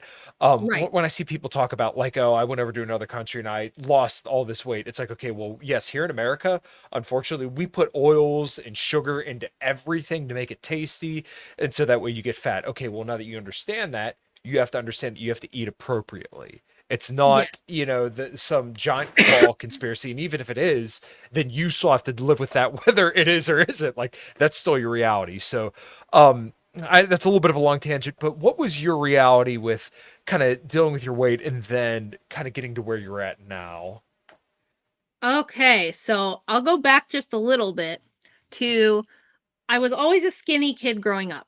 I never had weight problems. I got made fun of all the time for being a beanpole or chicken legs. I was like the super skinny girl that I just looked like a little stick person with a head. Um, until I hit about 19. And then I suddenly gained like 30 pounds, like the freshman 15, but times two. And I think this is because when I was young, I was constantly outside. I was the outside kid and I was just always Yeah. running around riding I didn't have a car, so I rode my bike everywhere, things like that. And I don't know, I don't think was super interested in eating tons of food. I was kind of a picky eater. But all of a sudden I gained weight. Now looking back, of course, I know it's because you start drinking with your friends because you don't live with your parents anymore and it's party time. So you're drinking on the weekends maybe. Mhm. And you're poor, so you're eating shit like ramen noodles or like Totino's pizzas, stuff like that, which is not what I ate growing up. So I got for the first time in my life, I was chunky and I was like, oh no, this is not happening. So I started working out with a friend. I got really into it. I loved like at this time we're talking like this is 1999, you guys. This is how old I am. Okay. This is last millennium that Rach figures out. I had a high school track behind my house that I would run. I would do sit ups, I would do push ups. That was about the extent of it, but I got in really good shape. I got in super good shape, super proud of myself. Boom, I have the first baby, right? Didn't gain like a ton of weight, just the normal amount. And I lost it right away after because I just went right back to what I was doing before, lost it all. Had the second baby, same thing. Had the third baby, same thing. I always was just able to go back to like paying attention to what I ate. I didn't know a lot about like nutrition, but I just knew like, kind of count some calories, kind of pay attention to your protein a little bit and make sure that you're exercising. And that was good enough through all of my 20s to bounce back from the kids. But something happened. It started with my last baby where I had this crazy autoimmune rash that covered half my body, and it looked like somebody had beaten me with a baseball bat. It was just giant purple welts all over my legs. They even biopsied it because they were like, we have no idea what this is. Turned out that it was something called gestational pemphigoid, which is an autoimmune reaction from my body to the cells coming from the baby. So it was a little tougher to lose weight after her. It was a little tougher, but I did it. Took me a little bit longer than the first 4, but I did get back down to a good healthy weight, and I was super into like CrossFit and bodybuilding and powerlifting by this time. I started really getting serious about weightlifting in 2008. So it's been a while that I've been like, I went to a gym, I hired a coach to teach me like proper form on all the big basic lifts. Started like reading all the old timey message boards, like the old bodybuilding.com message boards and things like that. Yeah. So by this time I'm like a full on bro, right? After Mhm. baby number 5. And so I decide, okay, I've just had my 5th kid. I'm 32, 33. I want to compete. Not necessarily because I think I'm going to be Miss Olympia, but because I just want to, it's a bucket list thing. I want to just say that I did it once, that I got in super good shredded shape and I did that. So I hired a coach. I start training. Everything's going great. I'm like 10 weeks out from my first bodybuilding competition, and my son passed away in a car accident at 10 years old. Absolutely destroyed me, completely wrecked me, like just mentally, physically. The grief response I had was very physical. I remember having to go to like a chiropractor and a massage therapist just because like you spend so much time curled up like this crying those first like couple months, and I had a body that was used to working out twice a day. Okay? And then you go from that to being in a fetal position for 2 months just crying, barely eating, you're trying to eat but you can't. And I couldn't even like uncurl myself. Like everything hurt, and it was just like a physically really rough 2 years of like dealing with grief and just trying to keep my head above water. I no longer cared about abs. I no longer cared about, sparkly bikinis or any of that kind of stuff. Um but at a certain point I was like, I have to get my shit together because I have 4 other kids and a husband, and I don't have the luxury of like just dying, right? So I got back in the gym, and that was good for me. It was better for me, I think, than grief counseling. It was like me fighting all those demons while I'm in the gym, and you take out your anger and you take out your frustration in the gym. And it was really good for me. But I wasn't really losing weight. And I'm like watching everything I'm eating. I'm doing all the things I did before. And I was good buddies with Rob Wolf, the glorious owner of LMNT. Everybody buy Element if you work out, especially. It's great stuff. Yes, Everybody absolutely. needs, especially if you're low carb, you need your electrolytes and your salt Mhm. if you're working Very out. important. Um, and Rob gave me some great suggestions. And he was like, I think you should get tested because you had that big autoimmune thing with the baby. He's like, some stuff seems weird, so you should get some things checked. So I go and I get some blood work done, and they did find that I had like high antibodies to my thyroid, but they kind of didn't tell me what to do about it. They were just kind of like, oh, well, yeah, that could be it. You just might have to work out harder and eat lesser. Yeah. And, so I was like, oh, okay. And I'm getting older, I'm like approaching 40 now. I'm like in my late 30s. So I'm just like trying to double down, and it wasn't working. I just couldn't lose this like Try to get 40 blood from pounds a of great weight. stone. Yeah. Yeah, just it was like I'm fighting and fighting and fighting, and I would lose a little, but it wasn't like it had ever been in my life. But my 2 oldest daughters were struggling with health problems, so I was really focused on getting them fixed and not paying much attention to myself. Life got really busy. I kind of ignored it. I just kind of I still went to the gym. I still always worked out for the mental health reasons and because I love it, but I looked like a chunky monkey. I did not look like a person who was in the gym. My poor husband, trying to be a nice guy, he was like, "Please don't take this wrong. I know that this is one of those things that there's no way I can say it right," but he's like, "You don't look like you work out as much as you do, and like maybe you should like get that checked."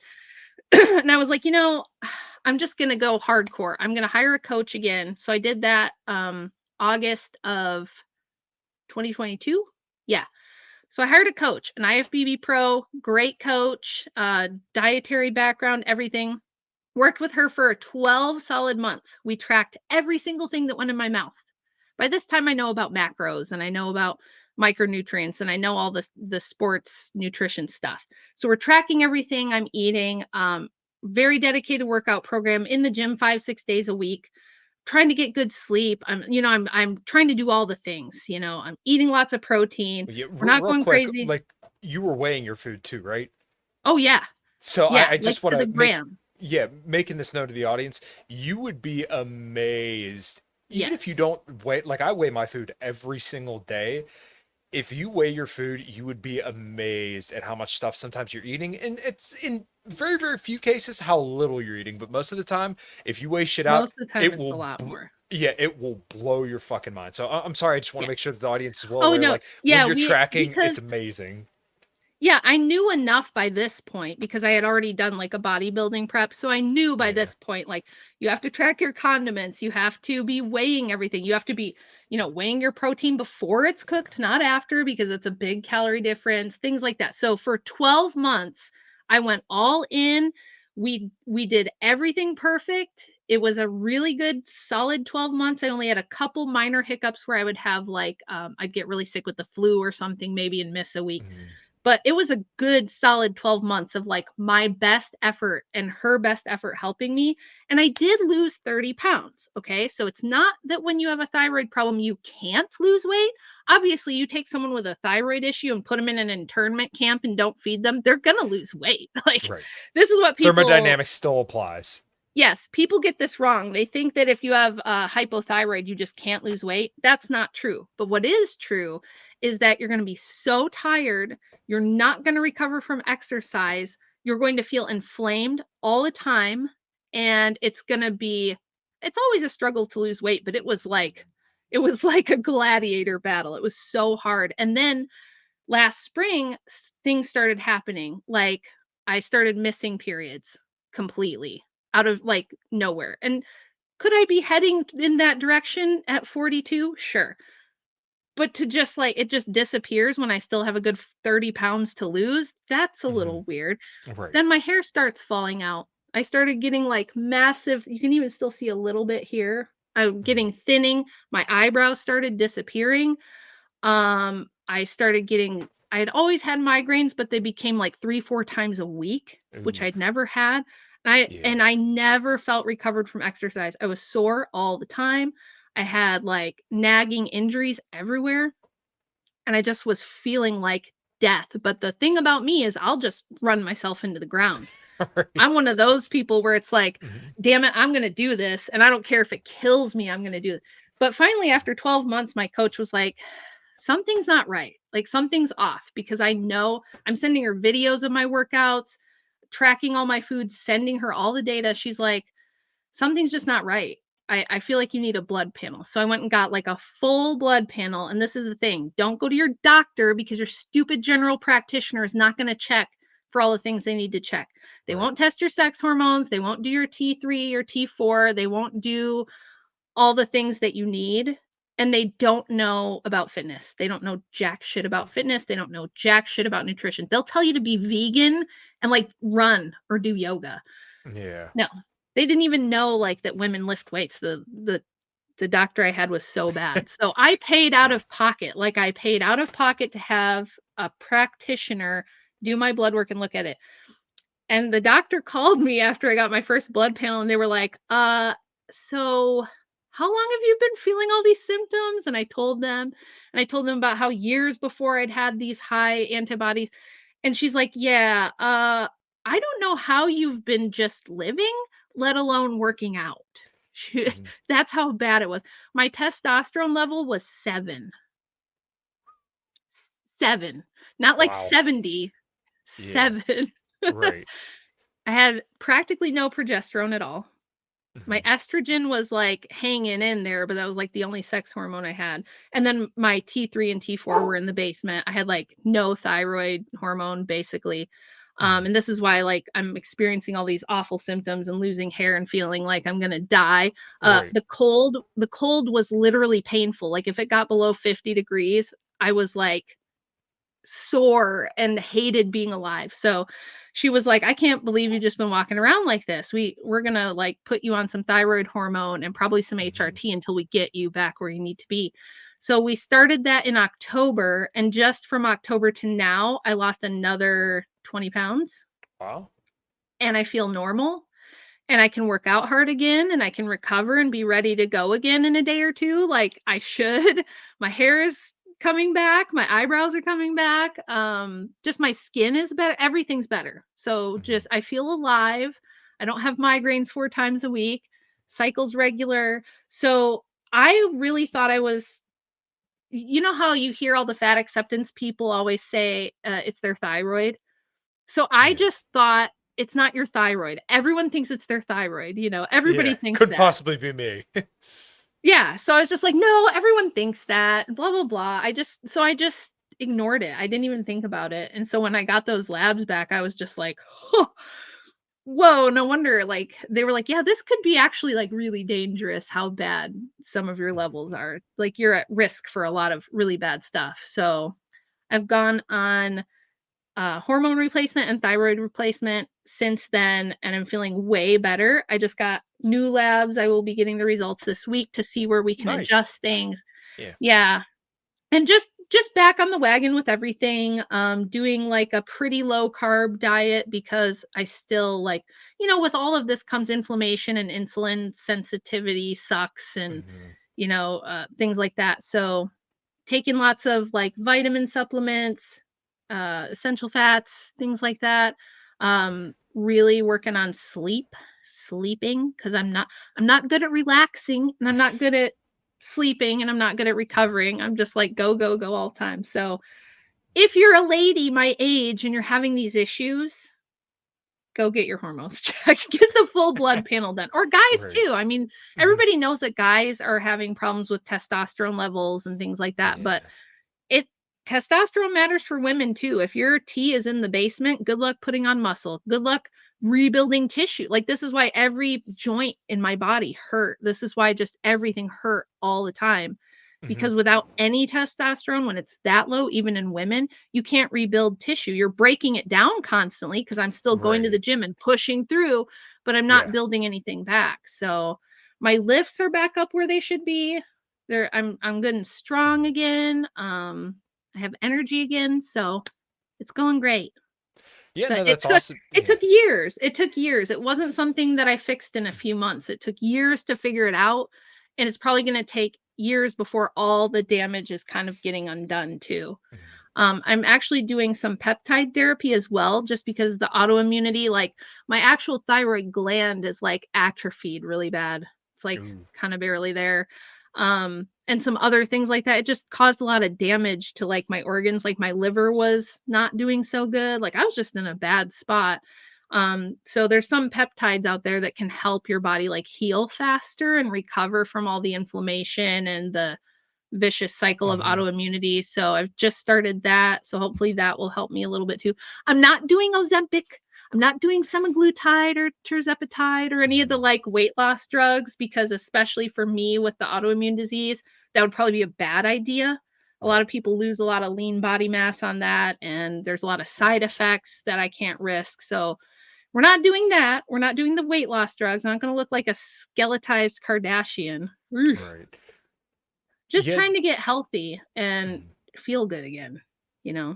And hopefully looking good is a side effect of that, but I want to go beast mode in the gym and feel good. So, Yeah, no, I totally get it because kind of to an earlier conversation, I remember the first time I deadlifted 400 pounds and I was like, oh my God, this is awesome.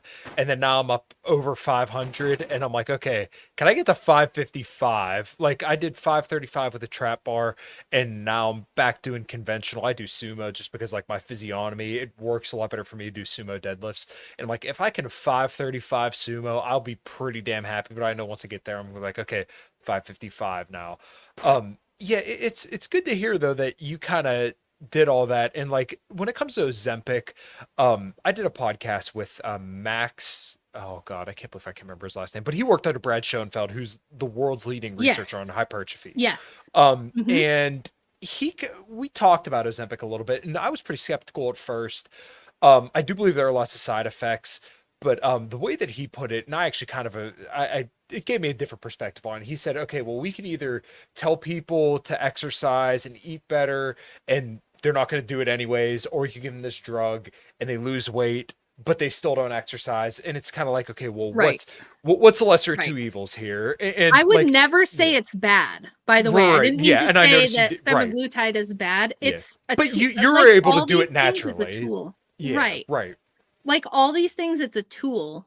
And you just have to Mhm. make sure that it's the right tool for the right job. Like Exactly. if I wasn't a person who is going to go in and do like, Right. 250-pound single leg presses, Mhm. or 110-pound single arm rows on the rowing machine, because Mhm. for some reason my back and biceps are extraordinarily strong. It's Yeah. just everybody has their body part, and Yeah. like my back and biceps have just always been a really strong puller. And I actually have to Yeah. struggle to put legs on. It's the chicken legs Uh, from kindergarten, man. The people who called me chicken legs in mhm. kindergarten, because my legs will get super strong, but they'll just get dense and stay little. So I have to fight Mhm. to put mass on my lower body. But um, I think that all of those, what are they? LG1 Oh, agonists? GLP-1 agonists. GLP-1 agonists. I Yeah. think those are going to be a game changer for a lot of people, because it's Right. like if you're going to die from obesity, also the gastric bypass surgery is really risky and not the best either. Mhm. So if they can do Well, you something don't like this change your behaviors instead. either. Yeah. Yeah. Well, I think if you're going to use like semaglutide, you should do it with the idea that, okay, we're going to reset the appetite. We're going to reset the hormone signals. Right. We're going to establish new patterns where I'm not dependent on food like every 5 minutes. We all know those people that if they can't eat for 45 minutes, they're like fainting because they're so Mhm. used to just like drinking soda and eating carbs all day that they can't go without eating. If you can use it as a reset to start a healthier lifestyle, I think it's great. But there Yeah. are risks. Mhm. I think from what I do know, I think looking into a compounding pharmacy and taking it more regularly rather than doing the once a week auto injectors, if Mhm. you're a muscle person, is probably good. Because the Mhm. one thing I have heard from people I know who have done them, like when they're prepping for a show or something, it gets really hard to eat enough protein. It gets really tough, Okay. and Yeah. you have more side effects from those once a week auto injectors where you Yeah. can't adjust the dose. Sure. Whereas if you get like a vial of it and you have your syringe, you can do smaller doses more frequently, so like every Mhm. other day or daily, and you don't get the wicked nausea and the inability to eat your Right. protein and stuff. So Yeah. I think there's smart ways to use it based on what I know. I'm not an expert, I'm Mhm. just a nerd, but I think Right. it can be a useful tool and a good tool for people. I'm just not to the point yet where I feel like I need it. I'm still making good progress. I'm Yeah. still dropping body fat. I'm still Mhm. feeling better. So, um, and I'm kind of on like a really high protein, moderate fat, lower carb diet. So I'm not very hungry. I'm Yeah. just not Right. that And hungry. see that's like the thing is that like for somebody like me or you who's able to just kind of power through it and we already understand all this stuff and we understand that we have to change our behaviors, habits, Yeah. eating in order to lose weight, then like why would we go on Ozempic? Like and my understanding Right. is that like a lot of the studies where people lost muscle mass, those people also weren't resistance training. Oh, So yeah.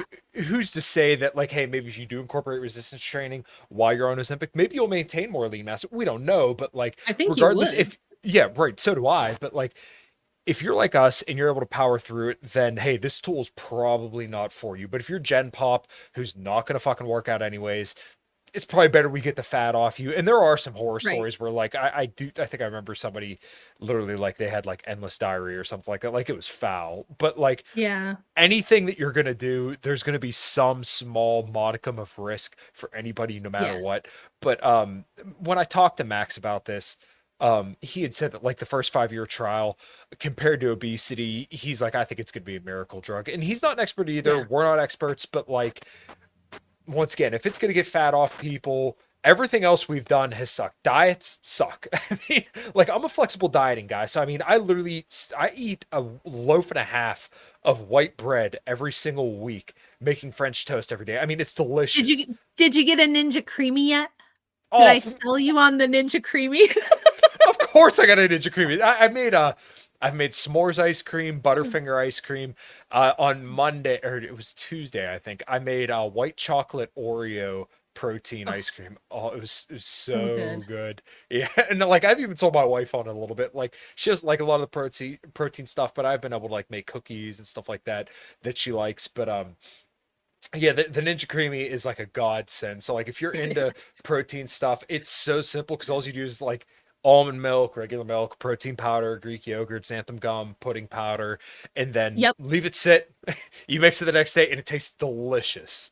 It's like real ice cream. It tastes so good. It But is. it's been great for me because the coach I have right now, I got a different coach, not because my other one wasn't good. She was great. But Yeah, this guy knows like all the ins and outs of hormone stuff. So he's sure. helping me with that along with the training. And he does more like a Dorian Yates style, like high intensity training, which I Blood and love. guts. Yeah. Yeah.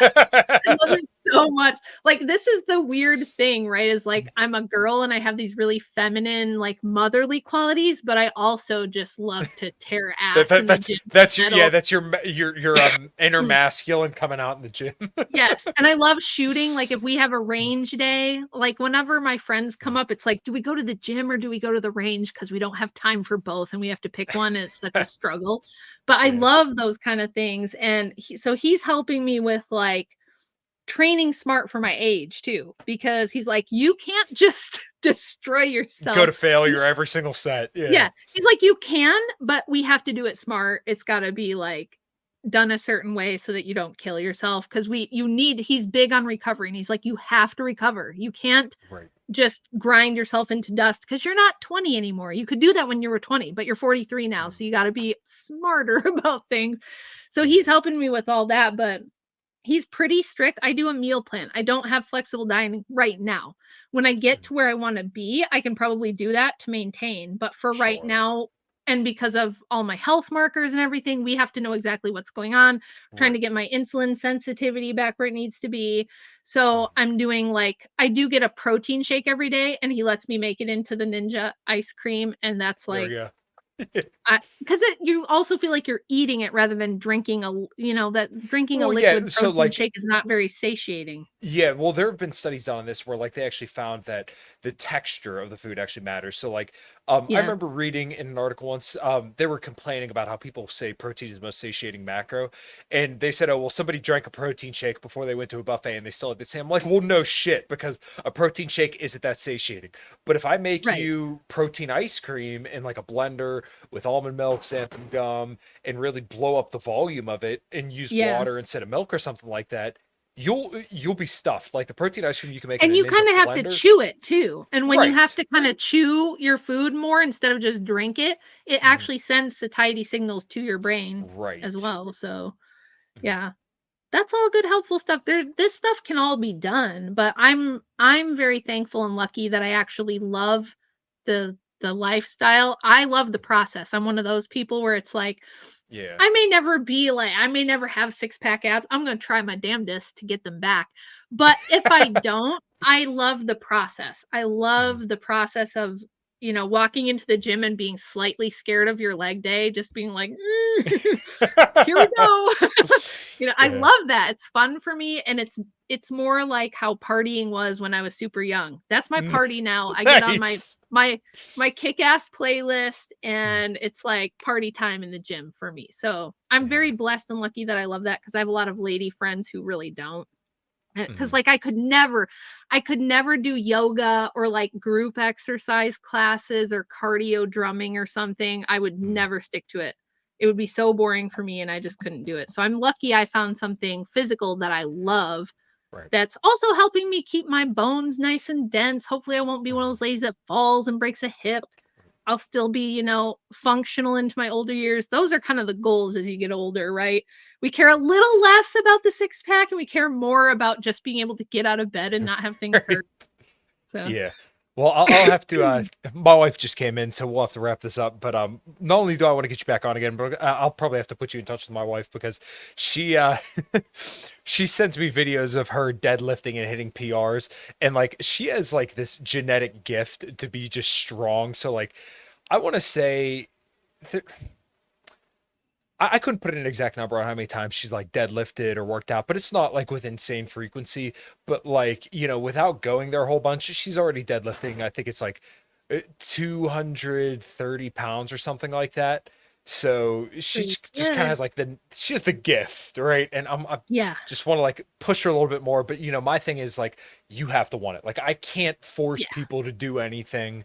So Right. like when she sends me videos like that, it's really, really cool. Or like when I see how she's able to, do exercise that I taught her and execute them well, it's really, really neat. And I think she's gonna get the bug, but it just takes a little bit more. What is it, Well, 245? this is Yeah, she just actually came over and told me 245. nice. That's very Yeah. solid. All my girls learn about nutrition and exercise in homeschool. Now, two of them really got into lifting, the older two. The oldest one, not as much now that she's busy, but my girl who's about to turn 21, Yeah. she's like a freak. She's like a genetic freak. Just the way that she's structured, and she just like looks at Yeah. weights and puts on muscle. It's nuts. But Nice. Yeah. she's got the bug. Like Mhm. she actually had a health condition called POTS where her Okay, blood yeah. volume, it stays in the lower half of her body and she'll Mhm. faint a lot, and it's a really problematic condition to have, and she's hyper flexible. Yeah. But in physical therapy they told her, put more muscle on your legs because it'll help as like a secondary pump Mhm. to get the blood up out of your legs when you stand up. And I was Yeah. like, well, I can help with that. So she started lifting when she was like 16. She kind of Yeah. started with me, and now she's 20 and she's like an absolute beast. Like I do Mhm. a leg day with her and she beats me on a lot of things, even though I've got a much longer like workout age than her. And she's Yeah.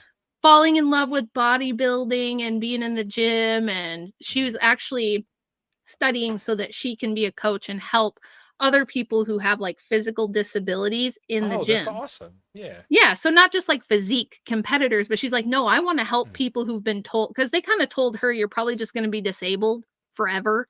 Mhm. And, Oh, I love it. we just don't take that shit around here, okay? The Wilsons Yeah. don't do things that way, and so, of course, she holds a full-time job, she's a fully functional, healthy, happy person who is not Mhm. disabled. She still has to adjust things sometimes to work with her condition, she gotta stay out of the heat, she's gotta have extra salt and extra fluids and things like that, Mhm. but she's like, "I wanna help other people who've basically been told to lay in a bed and rot and get them physical and healthy and get them stronger Mhm. and help them learn to teach their body what to do rather than just listen to dumb doctors who tell them to like lay in bed and die." So Yeah. that's pretty cool, I think. No, I think that's absolutely incredible. And um, I guess the uplifting note I should end on here is that, like, okay, so my mom had cancer 3 times, which sounds very, very grim, but like my perspective has always been is like, if my mom, as a single mom back when I was a kid, could have raised me and my brother, worked 100 hours a week with cancer 3 times and battling other things that I don't want to tarnish her good name online, then like, what the fuck is my excuse to not get up and put everything I got into everything I could possibly fucking do? So like there's zero excuse for somebody like me who's perfectly well and able-bodied.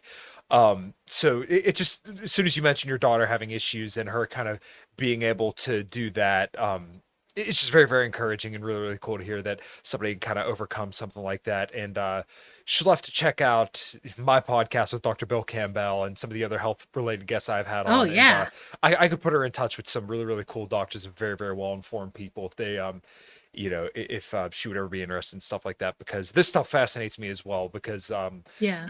having all my grandparents pass away before I was even 17 years old, um, it really encourages me to just be like, hey, I'm going to thrive. I want to be able to deadlift 400 pounds when I'm 70 years old. So, like, the Yeah. longevity as you age stuff is hugely important to me. And the fact that your daughter's into that kind of stuff is just absolutely freaking awesome, because we need more people like her. So, make sure she looks up Dr. Gabrielle Lyon. She's probably one of my favorite people on I YouTube. will. Yes, I Yeah, will. She probably follows a lot of those people already. She's actually it's working with awesome. my So coach. great. Yeah. My coach is now training her too. So, Mhm. um yeah, she would probably love all that stuff. So I'll send some of that her way and tell her to check it out cuz yeah, she's really into it. I think she's going to do great things with it. And hey, if an old nerdy lady who writes boring history books can get back into shape after all this nonsense, I feel like anybody can. You just have to not give up. I'm Yeah. so glad that all the years that I still looked fat, I was still lifting. Like I'm so Mhm. thankful now because I'm starting with I haven't lost all the base of muscle and strength that I had completely. I kept, and Mm, I probably would have gotten far sicker if I had been like really sedentary, yeah. you know, and thought to myself, well, oh, I look fat, so I'll just skip the gym. I never did that. I kept going Mm, even when I looked bad and even when I wasn't always on my diet because I was so discouraged or things like that. I just didn't ever totally give up on myself. And I was like, I'm yeah. gonna figure this out. Like, I'm just gonna keep at it and I'm gonna figure it out and I'm gonna make it work somehow. And then I did. So yeah, you can always come back even from like devastating, you know, Mhm. health problems and things like that. The gym's always there and you can always get stronger. That's the great thing, right? You can always get stronger. Yeah, So why absolutely. not? Yeah, I love that. Yeah, absolutely. Why not? Why not go in there? And the best part about iron, it's always objective. Either you picked it up or you didn't. Um, Exactly. yeah, Rachel, I couldn't think of a better note to end it on. I really, really appreciate your time. You've been very, very generous. Now, this has been 4 hours of podcast we did together, and I love every minute of it. Feel free to tell everybody where they could find you, support you, and all that good stuff. Well, sure. You can go to Amazon and buy my book. It is Occult Feminism: The Secret History of Women's Liberation.